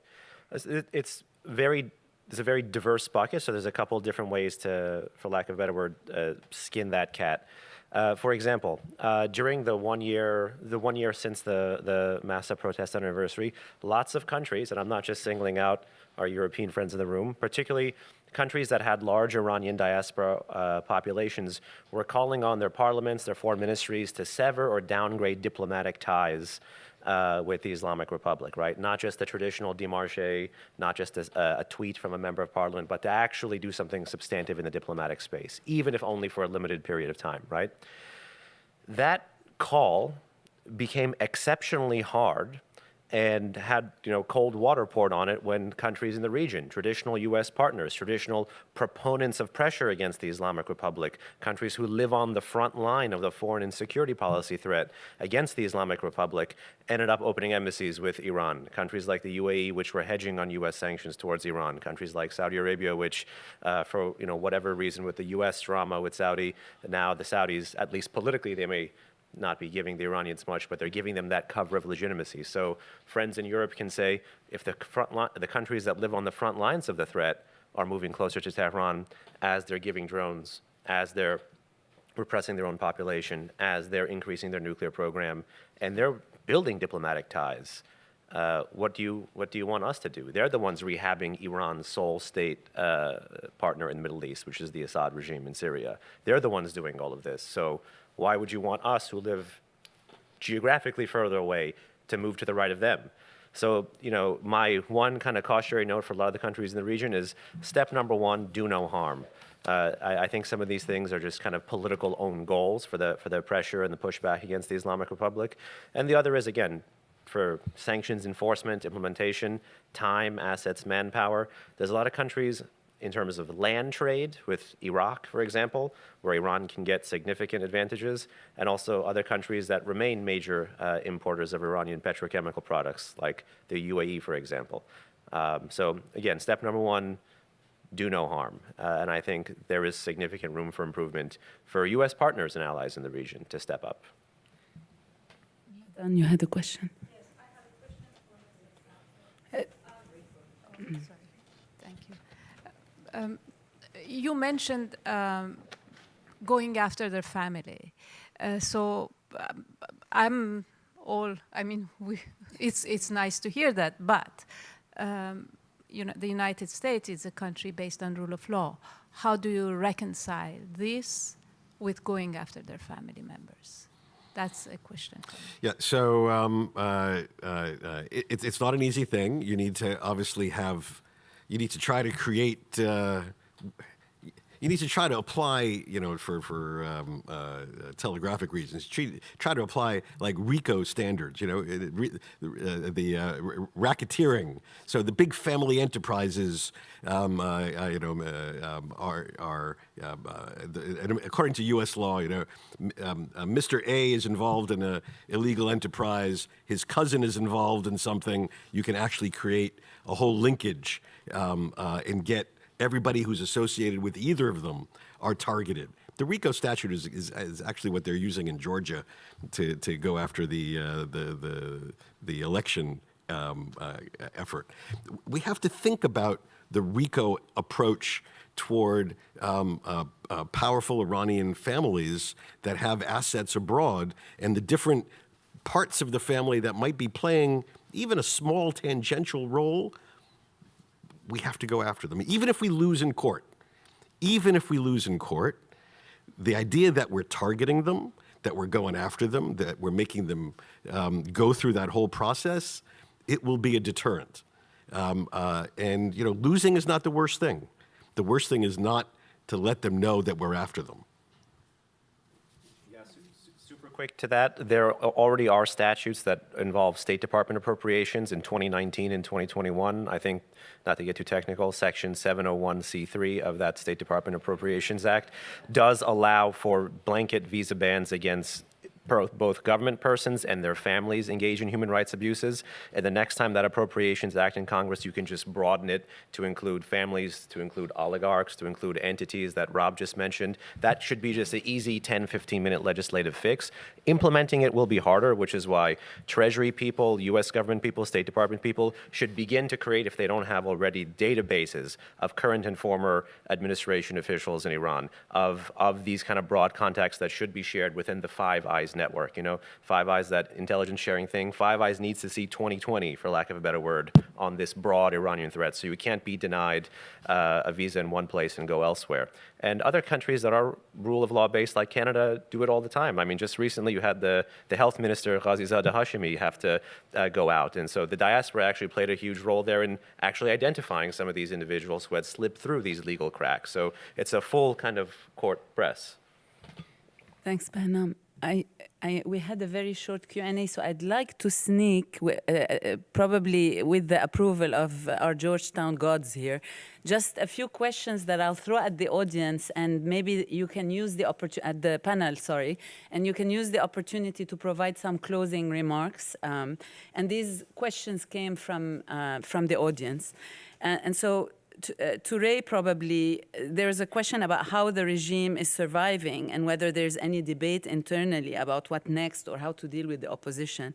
Relatedly, this situation, you described it as a stalemate. I think of it as a pressure cooker situation between the regime and the opposition or the protests. There's this question about the regime seems to have survived, mended ties with rivals, is joining multilateral groups, has recovered from deep isolation, and in addition to cracking down much more against opposition, does this, and this kind of relates to what you described or what you talked about, does this sort of renewed confidence or more aggressive kind of posture mean that, does it mean that the regime has won, especially in a context of waning kind of protest? And finally, a question as to, Iran spearheading or being involved in alternative currency settlement systems.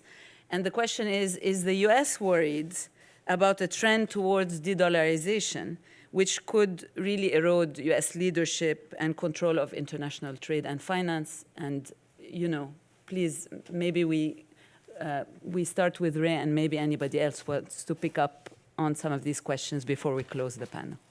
May I ask for me to just make a few comments on Iran's nuclear trajectory? Yeah, sure. Thank you. Thanks. I can just ask you, though, to be brief because we're... The genius of the Islamic Republic was that they used elections as safety valves. You still had some choices. So it no longer has safety valves. It no longer has economic performance. What it has is reliance on security services. And at this point, all the social classes are united against it. So the idea of that this is a durable regime to me is not a sustainable argument. I will say one thing to make human rights practical as opposed to idealistic. Human rights is a counter-proliferation strategy. Why has Islamic Republic not crossed the nuclear threshold? Why haven't they? There's no technological barriers. Why haven't they done it? If you think about that question, it's very perplexing. I say for two reasons. Number one, an unsettled domestic situation, and number two, fear of reprisal from abroad. They understand that if they're attacked from abroad, their domestic situation will become even more aggravated. There's not gonna be nationalistic fervor on their behalf. So actually, continued internal disturbances is a barrier to the nuclearization. And that's how human rights issues becomes practical.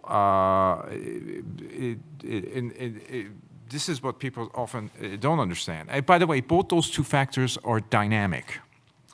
If there's a less concern about attack from abroad and more settled domestic situation, the nuclear trajectory is intensified. So it is an interest of the international community to assist those who seek to emancipate themselves from it, and have a realistic deterrent policy that they would take seriously. At this point, they do not take American deterrence policy seriously. They could be wrong about that. Actually, they don't take Israel less seriously anymore. They keep talking about the domestic situation in Israel and all the Israeli defense forces saying, "I'm not going to do this or do that." They take that quite seriously, I would say. Thanks. Let's have Goldie first, and then. Go ahead. Thank you. Actually, I think Ray really makes an interesting point about why Iran is still on the threshold, which I hadn't thought about, so thank you for that. But I do want to bring a couple of things to all of our attentions, is that, the whole nuclear situation for Iran is actually a ticket to their longevity. And the reason why I'm saying that is because we have a couple of very strong examples here. Here's Gaddafi, who gave up all his nuclear weapons, and he's now gone and dead. You have Ukraine, who gave up all its nuclear weapons in return for security and economic aid, and it just got invaded. And then you have Kim Jong-un of North Korea, who his dynasty has been in place for 6 decades, and he probably has access to nuclear technology, half of that. So those are essentially the role models for Iran. I think that whatever it is that we think about the nuclear issue, I don't think we should lose sight of that. Rob?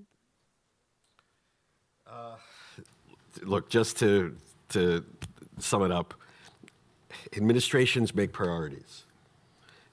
Sadly today, the Iranians have succeeded in being not the front page priority for any administration.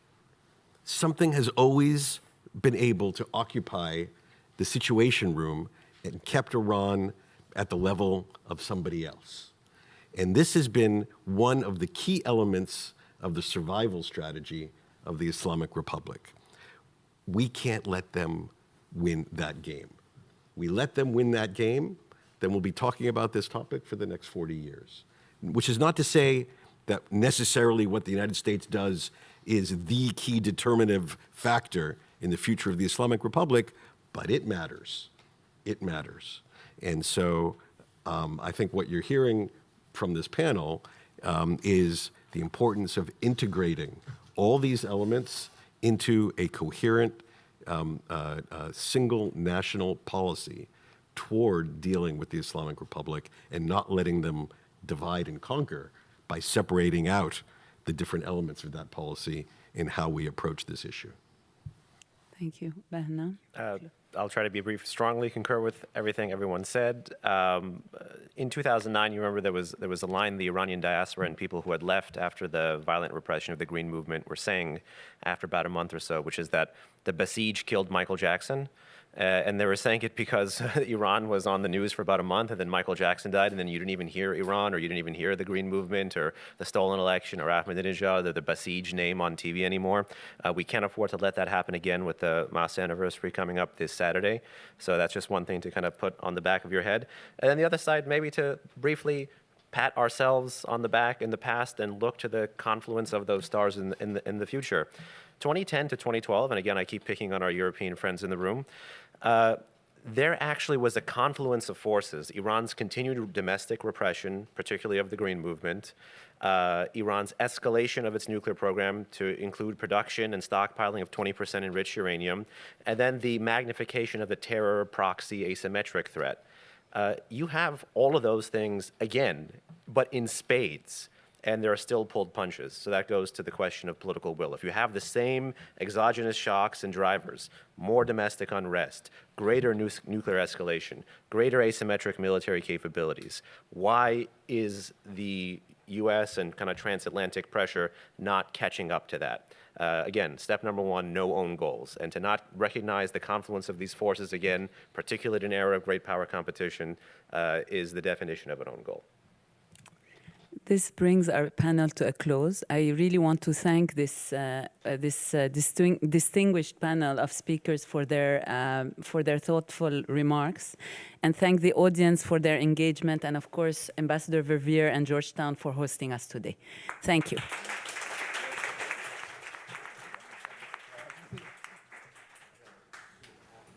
Let me just add very quickly my thanks to everybody here, to all the folks online. It's been a tremendously engaged audience. And to reiterate the thanks to our speakers, you've not only made us smarter, you've given us so much to reflect on and so much to act on. And I'm confident that leaving this conversation behind, we will go forward. And you know, it takes a village to pull off anything like this. So I want to thank the villagers, the village leaders, to Mike Brand, Lana Kwan, and our Institute team, and to Patricia and the Freedom House team as well. So thank you so much for all that you've done to get us here. There continues to be coffee, tea, cookies, whatever. Please continue the conversation and know you're welcome. Thank you all.